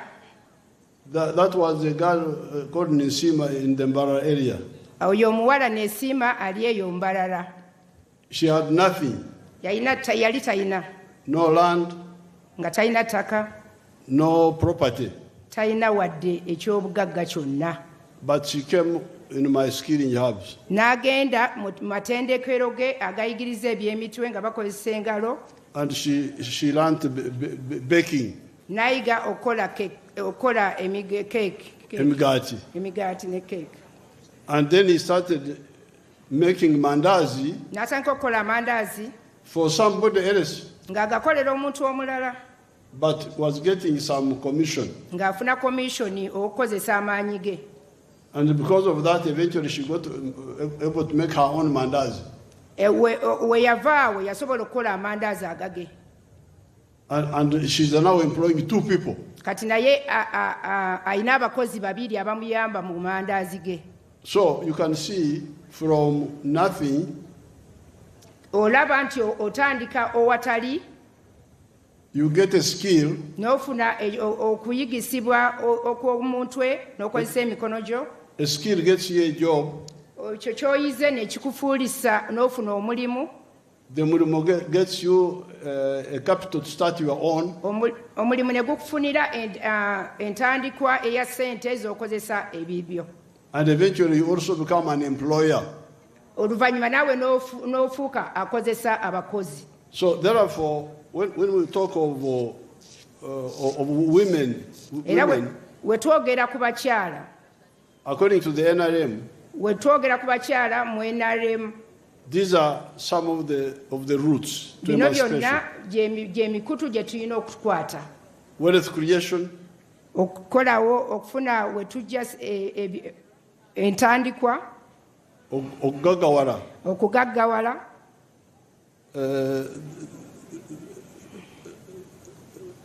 Apart from wealth creation, then you free education. Okuyigirizibwa okw'obwereere mu masomero gaffe aga UPE n'aga USE aga secondary. So that's why all of us must insist on free education. Kyekyo lwaki abakubiriza mwenna nti mubeere nnyo ku masomero gaffe ago abaana basomere obwereere. It will benefit the girls but also the boys. Kijja kuyamba abawala baffe n'abalenzi. Then the skills. Ebyokuyigiriza eby'omutwe n'ebyemikono. Now, with those 3 ways, mu ngeri ezo esatu zamenye. Then you add what Amongi was talking about. Ng'ogattako Minister Amongi kyabadde ayogerako. Political empowerment. okwongerako ebyobufuzi okuwa enkizo okuwa enkizo abakyala okubeera mu byobufuzi. Kino kye bateekawo nga nze wendi omubaka omukyala nga nva mu district nzekka women empowerment. That is an additional way. Eyo nyongereza y'abakyala. Then legislation. Okugenda mu parliament abayisa amateeka. Like for instance when we said matrimonial home. Ngawe mbeera n'amaka. When we ngawe twagamba nti amaka amatukuvu. Omusajja tatunda amaka awatali omukyalo. Ngawe twagamba nti omwami tatunda ttaka oba maka ng'omukyala tataddeeko takkiriza. Ebyo NRM byekola ng'eyisa omukyala. These are the 5 routes. Gino ze makubo 5. Bonna bagaggawale. Bonna basome. Skills, emyoga omuli okuyiga eby'emitwe n'ebyemikono. The political empowerment. Okwongerako abakyala mu byobufuzi ng'abaawo abakyala buli LC1 kuliko omukyala. And legislation. N'okwongerako abayisa amateeka abakyala. Plus the tokenism, like when, as she was saying, appointing a woman vice president. Ng'okulaba nti tulina vice president nga mukyala, prime minister nga mukyala, kwe kulaba okuyimusa abakyala nti nabo basobola ate ne bakola bulungi. Tukwebaza Your Excellency. To become examples. Babeere nga kyakulabirako. So therefore, we have moved very well. Era twali tutambudde bulungi. But we could have moved even more. Era twantambudde n'okusingawo. If we implement, like for instance, free education. Singa twongera okumuyamba abantu abaana ne basomera obwereere. And also, you cannot talk of women emancipation without talking about emancipation of the whole society. Era tesobola kwogera ku bakyala genda mu maaso nga tetwogedde na ku bantu bali mu society ab'enjawulo. Bonna awamu.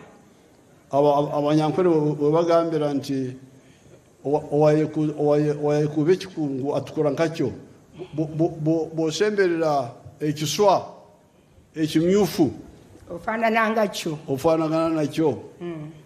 Kati bw'obeera n'abagagga, your parents amaka magagga, nawe you also benefit from that. Nga we bagamba nti olinaana ekiswa ofaanana nakyo, era w'olinaana abagagga ofuuka omugagga, ova mu maka amagagga obeera omugagga. Twongere okulaba nga twegomba okugenda mu maaso. Therefore, we must also insist on the whole home, not just women only. Era tulina okugatta amaka wonna, si bakyala bokka, naye okulaba nga n'abaana be tuzaala n'abaami baffe beenyigira mu nsonga ezo. That's why NRM talks about socio-economic transformation. Kyekyo lwaki NRM eyogera ku socio-economic transformation, okulaba nga tutambula okweyubula nga tugenda mu maaso mu mbeera y'ebyenfuna.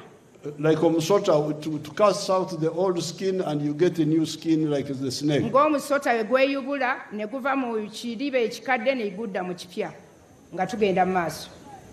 So therefore, women emancipation must be put in this context as a whole. Kati era kyekyo lwaki tugamba nti abakyala ogenda mu maaso tulina okiteeka wamu okulaba nga abantu bonna bakibeeramu. So the 5 routes, please. Ezo emirandiro 5. Number 1, bonna bagaggawale. Esooka bonna bagaggawale. Number 2, bonna basome. Eyokubiri bonna basome. Then skills. N'ebyokuyiga eby'omu mutwe n'emikono. Then the political empowerment. Okulaba nga waliwo okwongera abakyala nga bakulembera bannaabwe mu byobufuzi. Okubawa enkizo. Okubawa enkizo okukulembera bannaabwe mu byobufuzi. Then legislation. Okulaba nga beenyigira mu bakola amateeka ng'era bakyala okubongerako namba. Then symbolism, the one we are talking about. Symbolism. Akabonero. When I appoint a vice president who is a woman. Yeah, symbolism nga vice president we tumuyina nga mukyala nga prime minister wetumina nga mukyala nga speaker parliament nga mukyala. It encourages other girls to know to kireetera abawala abalala okusoma n'okulaba nga beegomba ebifo ebyo. So we are happy to be here. Musanyufu okubeera ekyankwanzi leero. It is not just a celebration, it is an inspection trip. Tebadde kukuza lunaku lwokka naye azzeeko eno kulambula n'ebikolwa ebiriyo. I want to thank Omukadde Esteri okumpa bwino. Ayagala okwebaza Mukadde Esteri okugyayo bwino. Namwe mwenna. To show how unhappy you are. Okulaba nga muli basanyufu. Okulaba. To see how unhappy you are about. Okulaba nga bwali omusanyufu.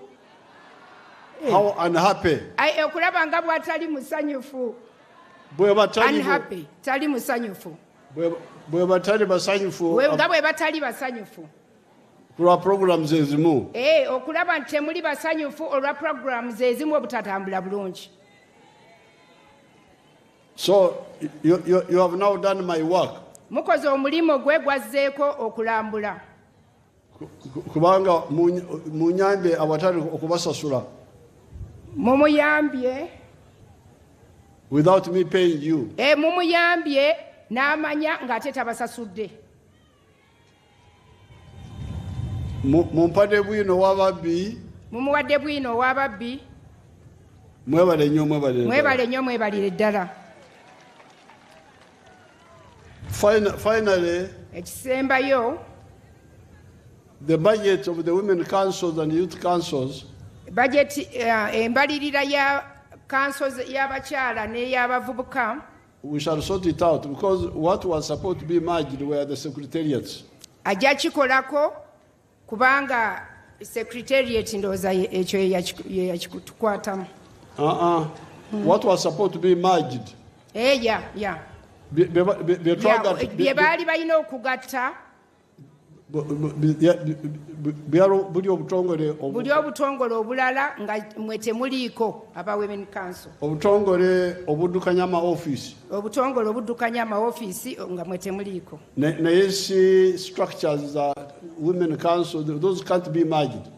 Naye nga si tweyanziza Your Excellency nga si structures za women council ne youth council.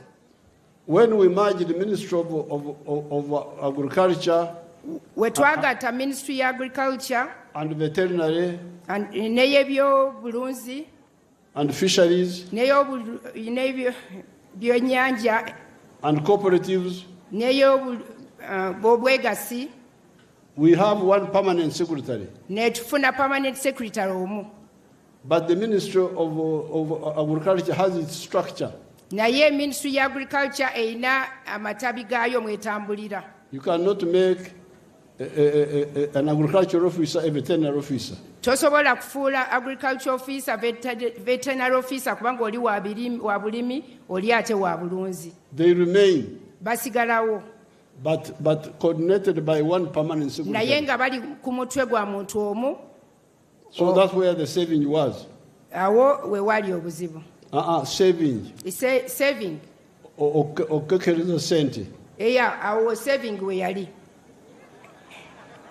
Awo kekereza we kwajira. So I will make sure that you get your 500 million. That's not a big amount. Tweyanziza Your Excellency ajja kulaba nti biliyoni 5 zifunika. Milioni 5. Milioni 5 zifunika. Then the women visiting my farm, when I finish my up-country trips, my staff bring my girls so that they visit me on my farm. Abagala omulambula wamala entambula ye gyali mukati mujja bagenda kuorganizinga mu mukyalire. So finally, I am happy to be here in Bukwiri. Era ali musanyufu okubeera e Bukwiri. Because 1981 I attacked your police station here. Kubanga mu 1981 yakuba poliisi eyali awo ng'agirumba ng'akyali mu nsiko. And I got some guns from there. Era n'afunawo emmundu zammwe ez'ebukwiri. But now I have come as a peaceful man. Era kati azze nga muntu wa mirembe naye nga yakozesa emmundu zammwe ez'amuwanguza. Okunsondera ku mundu. Mwebale musondera ku mmundu ab'ebukwiri. So God help you. Era Mukama abayambe. Thank you. Mwebale nnyo. Tweyanza Your Excellency olw'ebigambo ebirungi by'otuwadde. Omukama akutuweere obulamu akwongere n'amagezi. Thank you so much.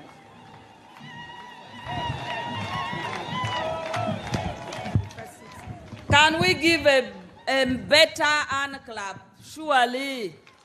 The Women Council, you have been given your things. Can you give a better morale?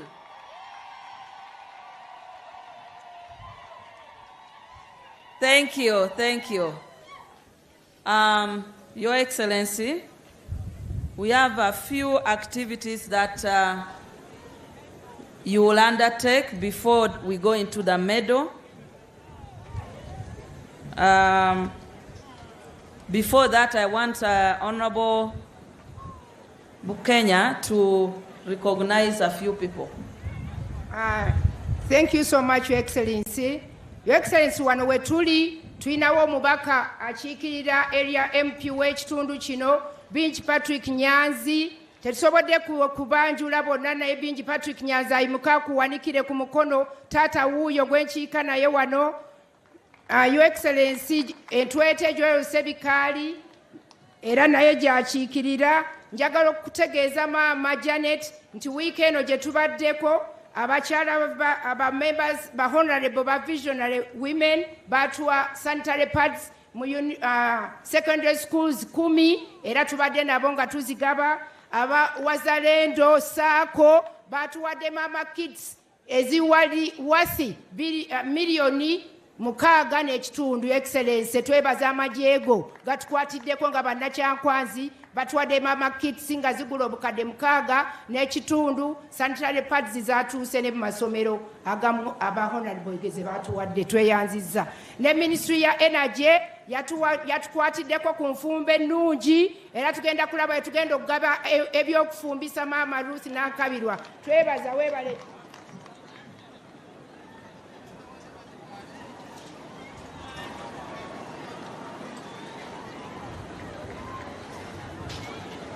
Banaye mutereere kirabika ebyuma we bigudde abantu ne beekanga. Mutereere tewali mutawaana guliwo. Tewali mutawaana guliwo. Bino bye baataddewo ebyuma bye bigudde ne mwekanga tewali mutawaana. Banaye mutuule tewali mutawaana mutuule. Bino ebyuma bye bigudde ne mwekanga. Buli omu ayagala kulaba ku His Excellency. Banaye temubisindika. Mutuule banaye mutuule. Those things failed, and they thought with this army here, they thought there is something wrong. Bane tewali kibaddewo ebyuma ebikwata bye bibadde bigudde. Mutuule mutusaasire mutusaasire.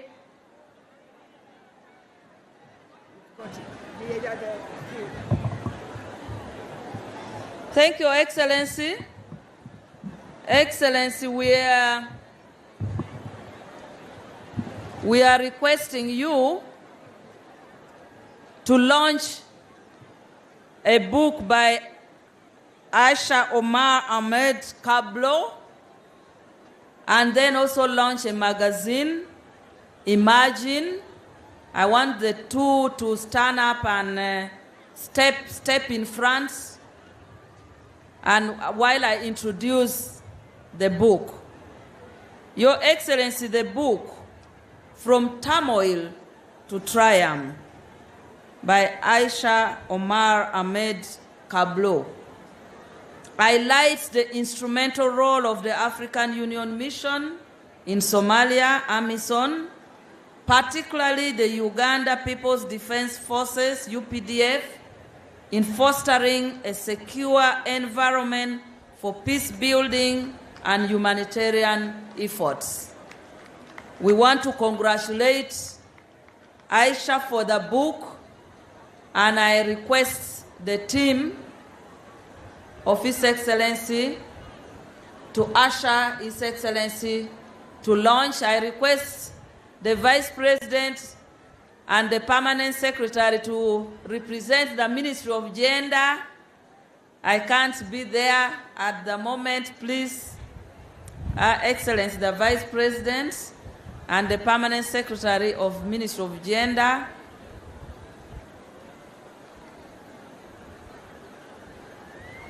And I also request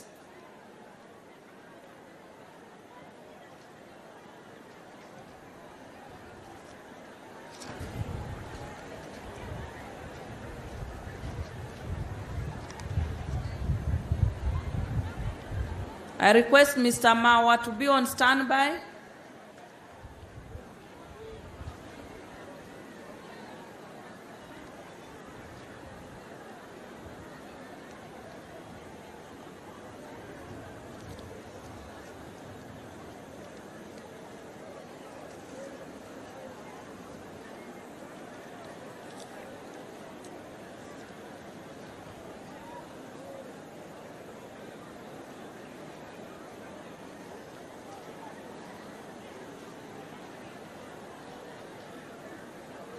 Thank you. I'm seeing other team joining His Excellency the President.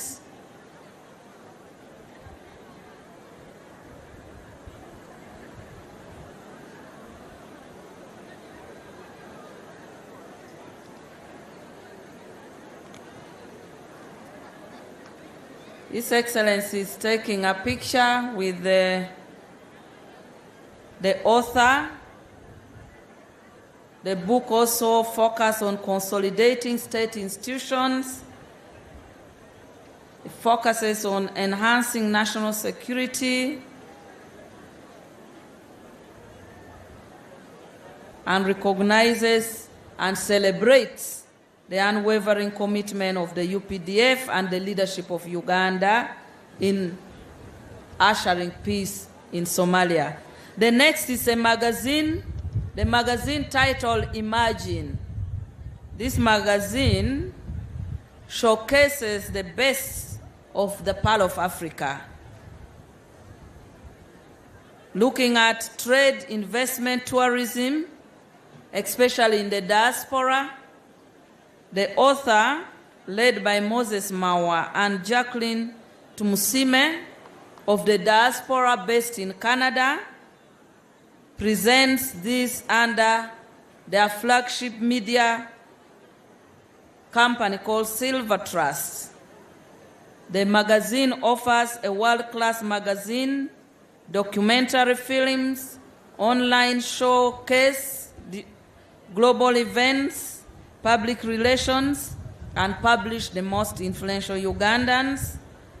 And it has been endorsed by His Excellency the President and the Ministry of Foreign Affairs, and showcase Ugandan in the diaspora and their commitment to engage in marketing Uganda. Thank you very much. Your Excellency, I want to request the team with the dummy checks for OWEP.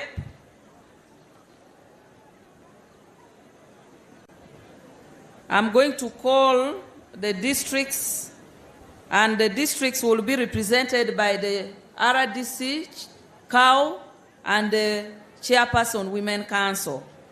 Can I have the three from Chankwanzi District, Kakumiro District, Oima District, Kiboga District, and Oima City, the five, represented by the three.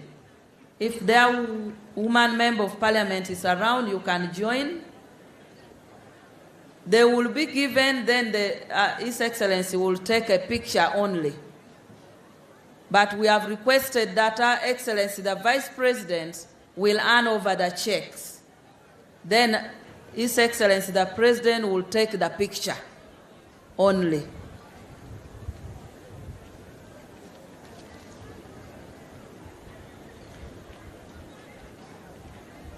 The district chairpersons also, you join, please. The district chairpersons. Oima local government, Mugisha, Mubarak, Sempala Emmanuel, Margaret Ruhigwa, the chairperson, Kiboga, Msiro Gerald Kalunda, Msubuga, Caroline Musoke, and I requested if the women members of parliament are there and RDC. Her Excellency, the Vice President, I have to disturb you. And we start with which district is ready? Is Oima District Local Government ready? Oima District Local Government.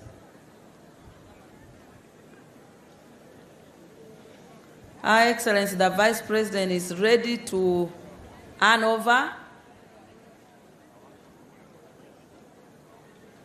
You will all get the dummy checks, then the President will just take a picture when you are holding your checks. Chiboga District Local Government, they are not around.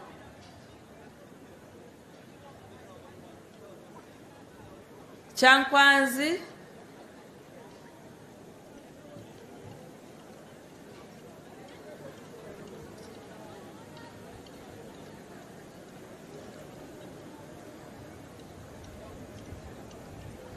are we now ready for a picture with HE or not yet?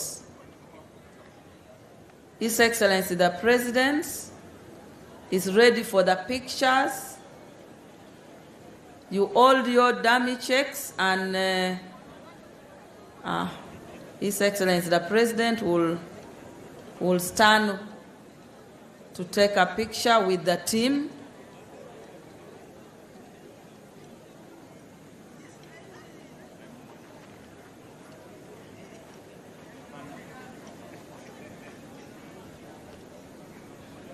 Looks like there are districts that are not around.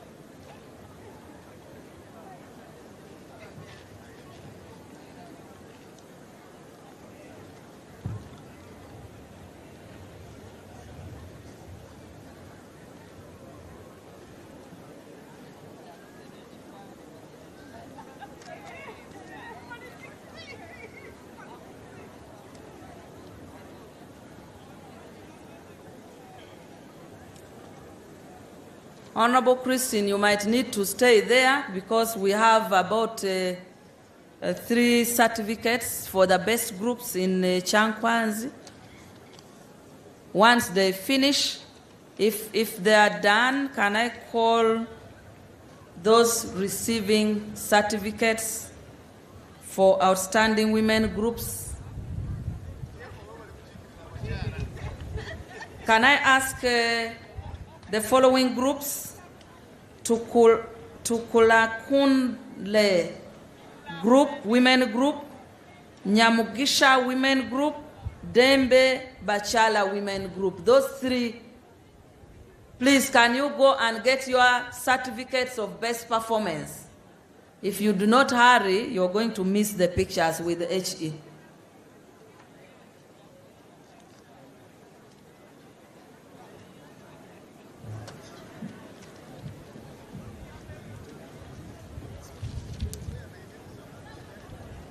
I want also the following people group to be on standby. Our cultural and traditional leaders. After that group, you will take a picture with HE, the President. I don't know whether we still have our members of the diplomatic corps or they left. They left? Okay. Thank you. Can we have the Kings led by their chairperson, the Isabaruli, so you can have a photo moment with His Excellency the President. And I'm concluding, Your Excellency, we have 3 chairpersons of the Women Council from Kampala, from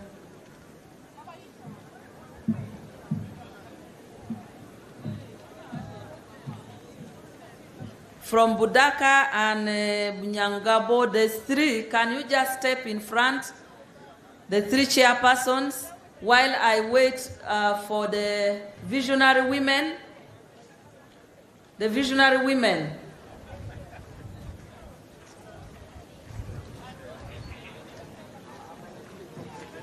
I'm ending with those 3 ladies. Can you have a photo moment with HE after the visionary women? I don't want.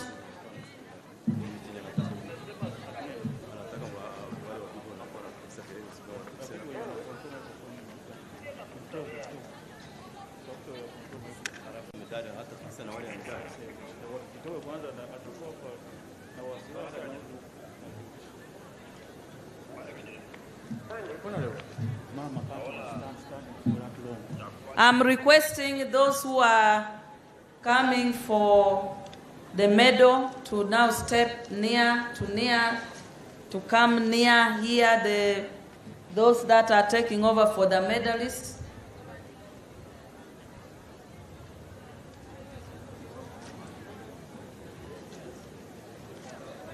Your Excellency, the 3 chairpersons, I request you step near HE, the President.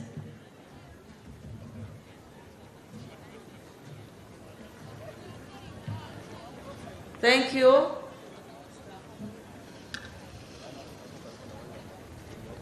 Thank you very much. Your Excellency, I now want to hand over, due to pressing time and issues beyond my control. We have to request now the Master of Ceremony of the Chancery to come and go through the medal and the medalist. Thank you very much, Your Excellency, for everything.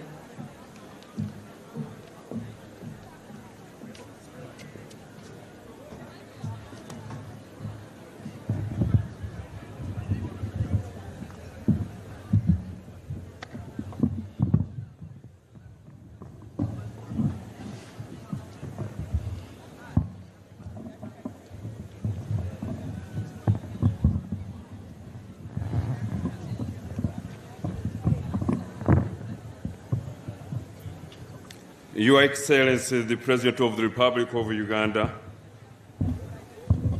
General Retired Yoweri Kaguta Museveni, and your dear spouse, Ma'am Janet Kataha Museveni, who by God's grace doubles as Minister for Education and Sports.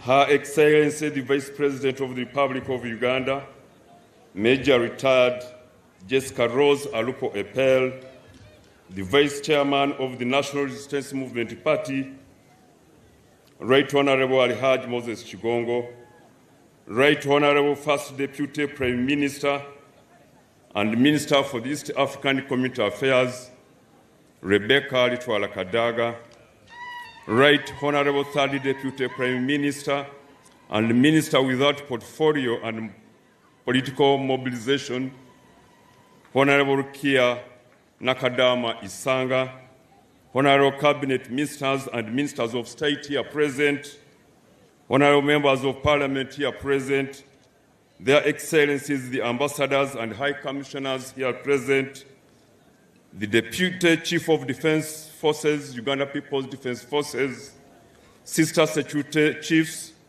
the Klagi traditional leaders here present, distinguished ladies and gentlemen, good afternoon. On this occasion of commemorating International Women's Day, His Excellency the President is pleased to recognize deserving citizens of Uganda by award of medals of honor and to conduct the presentation of the 46 of the beneficiaries is none other than me, Major General George Igumba, the Master of Ceremonies of the Chancery, by law established. Now, therefore, in accordance with Section 3, Part 2 of the National Honours and Awards Act 2001 as amended, His Excellency the President of the Republic of Uganda has approved the award of medals of honor to 46 persons, among whom 4 are male, during this year's International Women's Day celebrations. The medals are in the categories of the Distinguished Order of the Crested Crane, First Class Grand Commander, the Distinguished Order of the Nile, Second Class Grand Officer, the Personal Sacrifice Medal, the Meritorious Service Medal Police, the Distinguished Service Medal Police, the Long Service with Conduct, Good Conduct Gold, and 60th Diamond Jubilee Anniversary Medal. The names of the 46 recipients were duly considered by the Presidential Awards Committee, consisting of 9 eminent persons, with Honorable Beatrice Wabudea as the chairperson and Hajat Zamina Malole as the secretary, under the stewardship of the Minister for the Presidency, Honorable Mile Babirie Babaranda. Now, the award of the Distinguished Order of the Crested Crane Medal. Pursuant to Section 3.2, Second Schedule, Part 1 of the National Honours and Awards Act 2001 as amended, the title of Honour of the Distinguished Order of the Crested Crane First Class Grand Commander is awarded to a person who distinguishes him or herself in leadership or service in the public or private sector as a political leader of a local government, an advocate, doctor, engineer, or accountant, a member of a foreign government who contributes to the development of Uganda.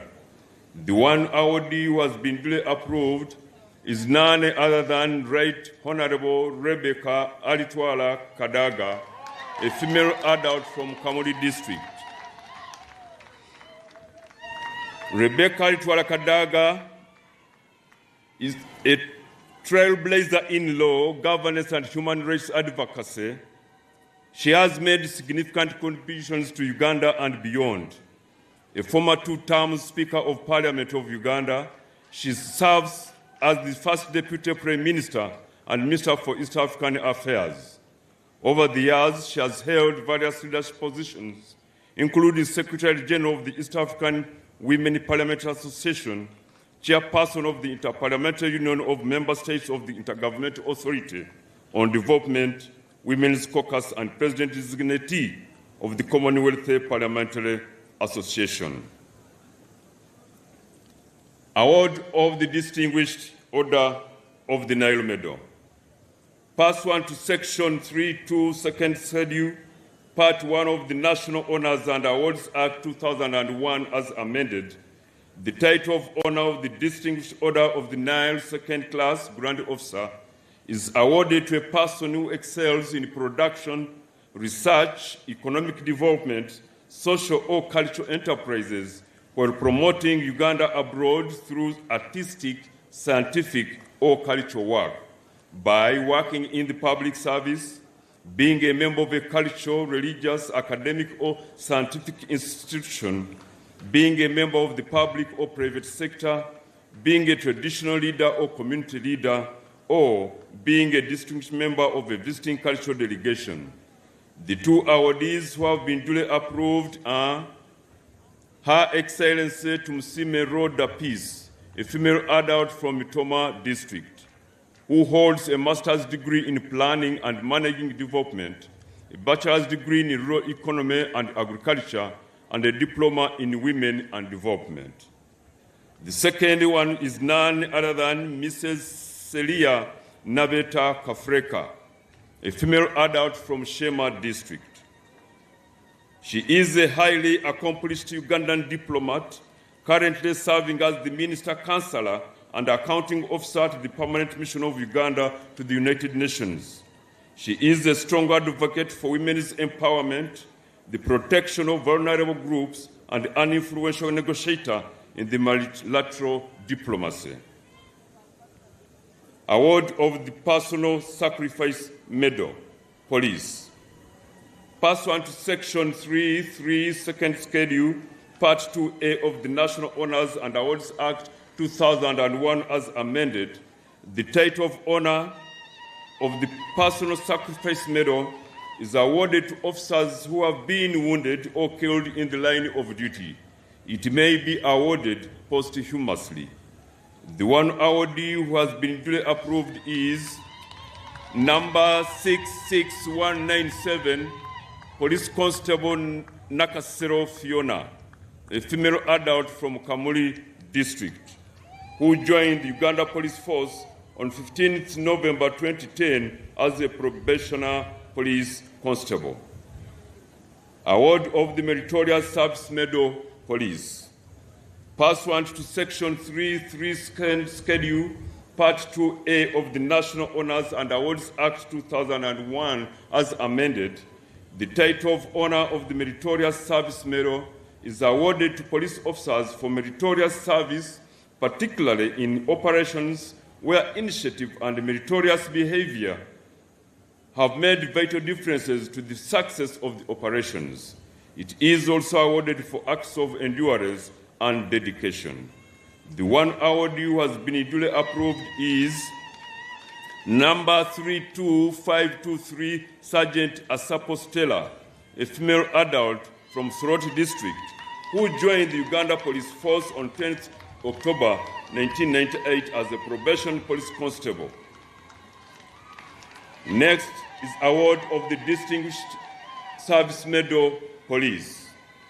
Pursuant to Section 3.3, Second Schedule, Part 2A of the National Honors and Awards Act 2001 as amended, the title of honor of the Distinguished Service Medal, Police is awarded to police officers who have upheld ethical values and conduct, integrity, initiative, and total commitment with outstanding performance, but not necessarily bravery.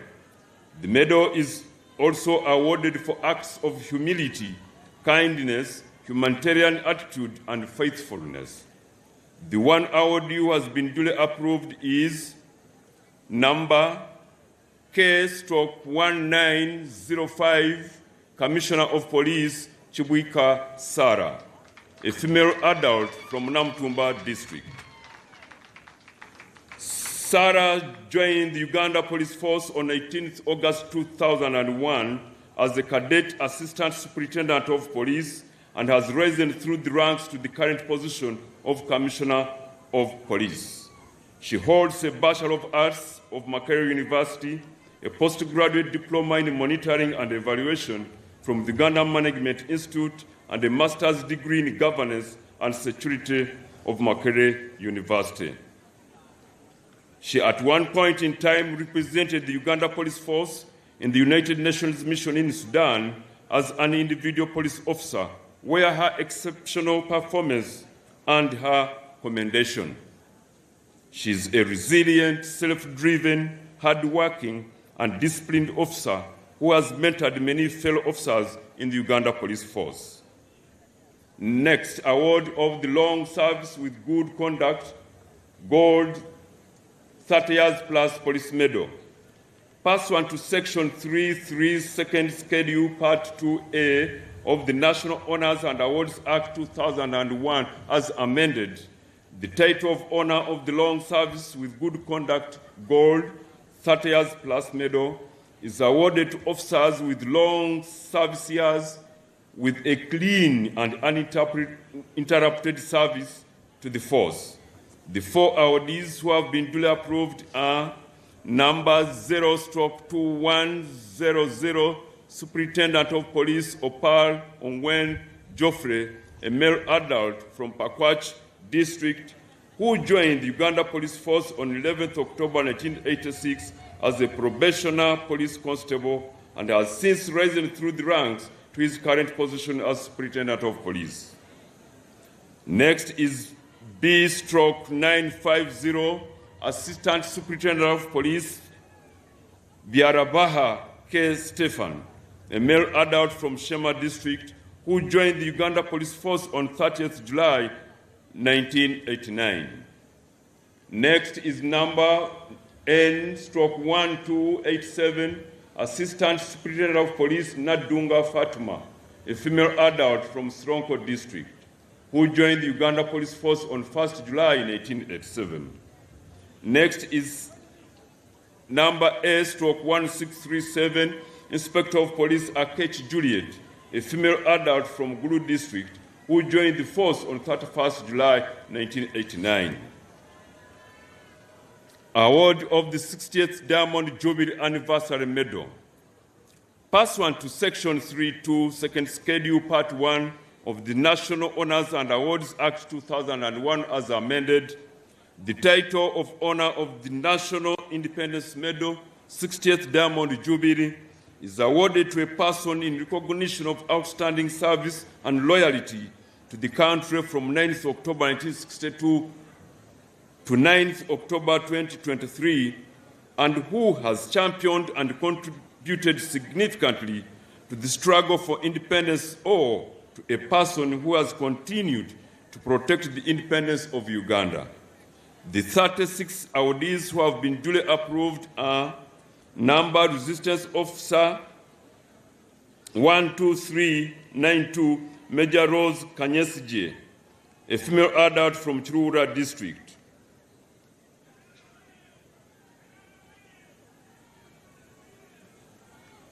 Resistance Officer number 12319, Captain Marim Gertrude Alum, a female adult from Lira District.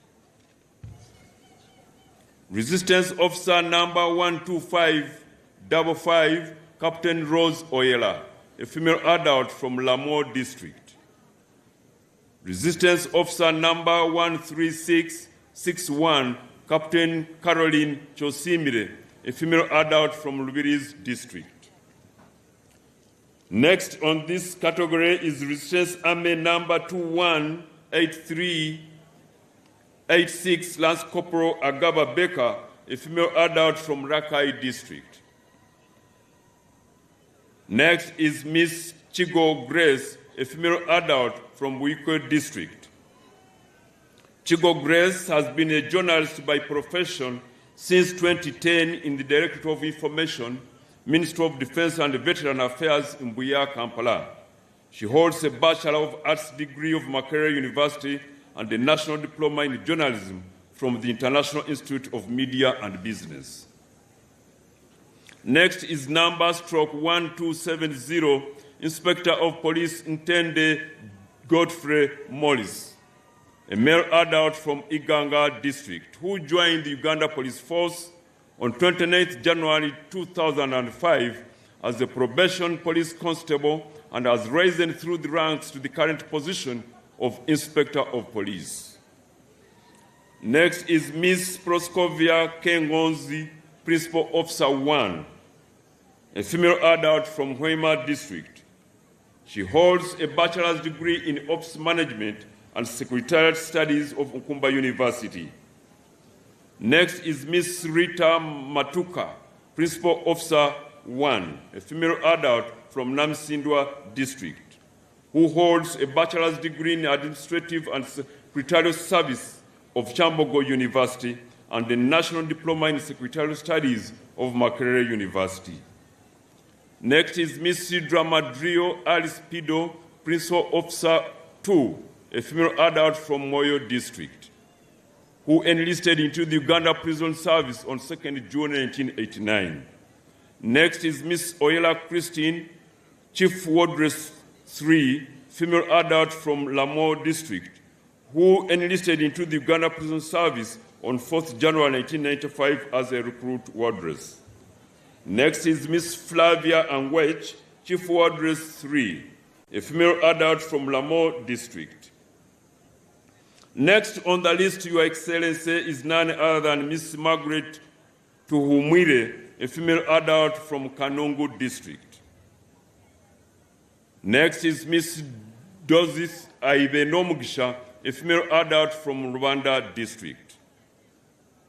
Next is Miss Penina Ahebwa, a female adult from Masindi District. Miss Rosemary Tumusime Bikako, a female adult from Chegegwa District. Next on the list is Dr. Jennifer Serwanga, a female adult from Kampala District. Next is Miss Florence Naduk, a female adult from Oto District.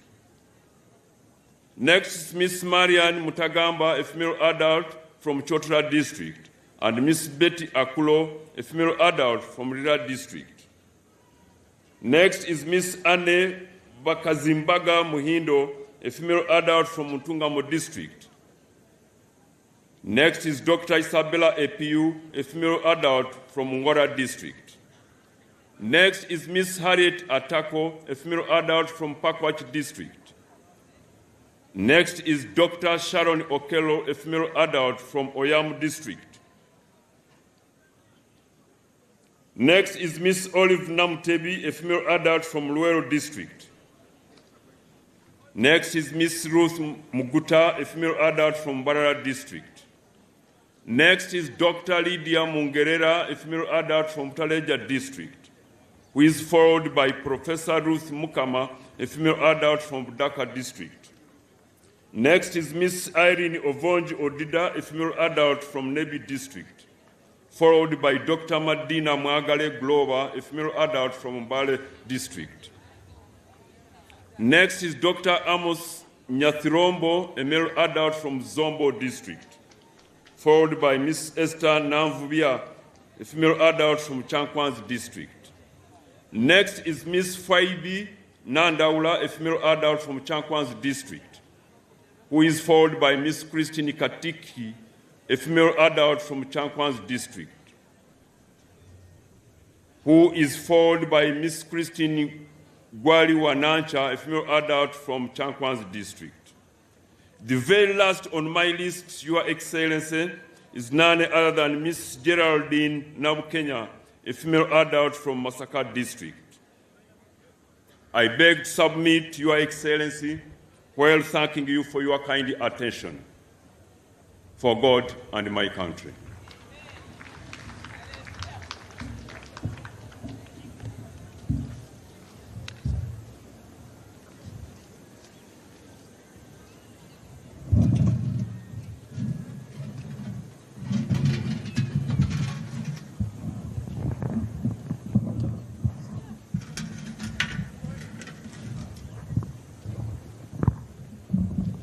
Your Excellency, we thank you so much for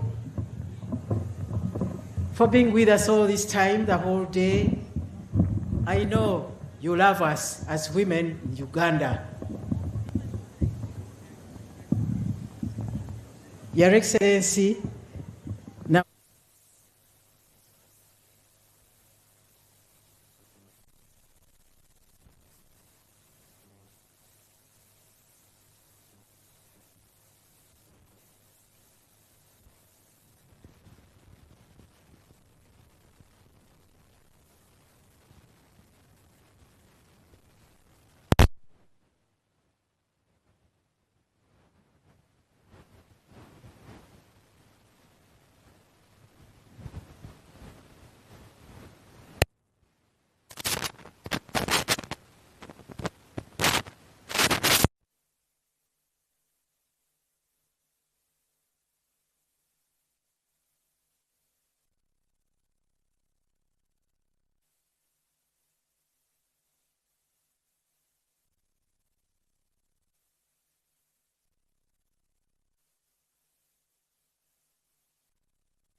Thank you very much, Your Excellency, together with Mama, for having been with us.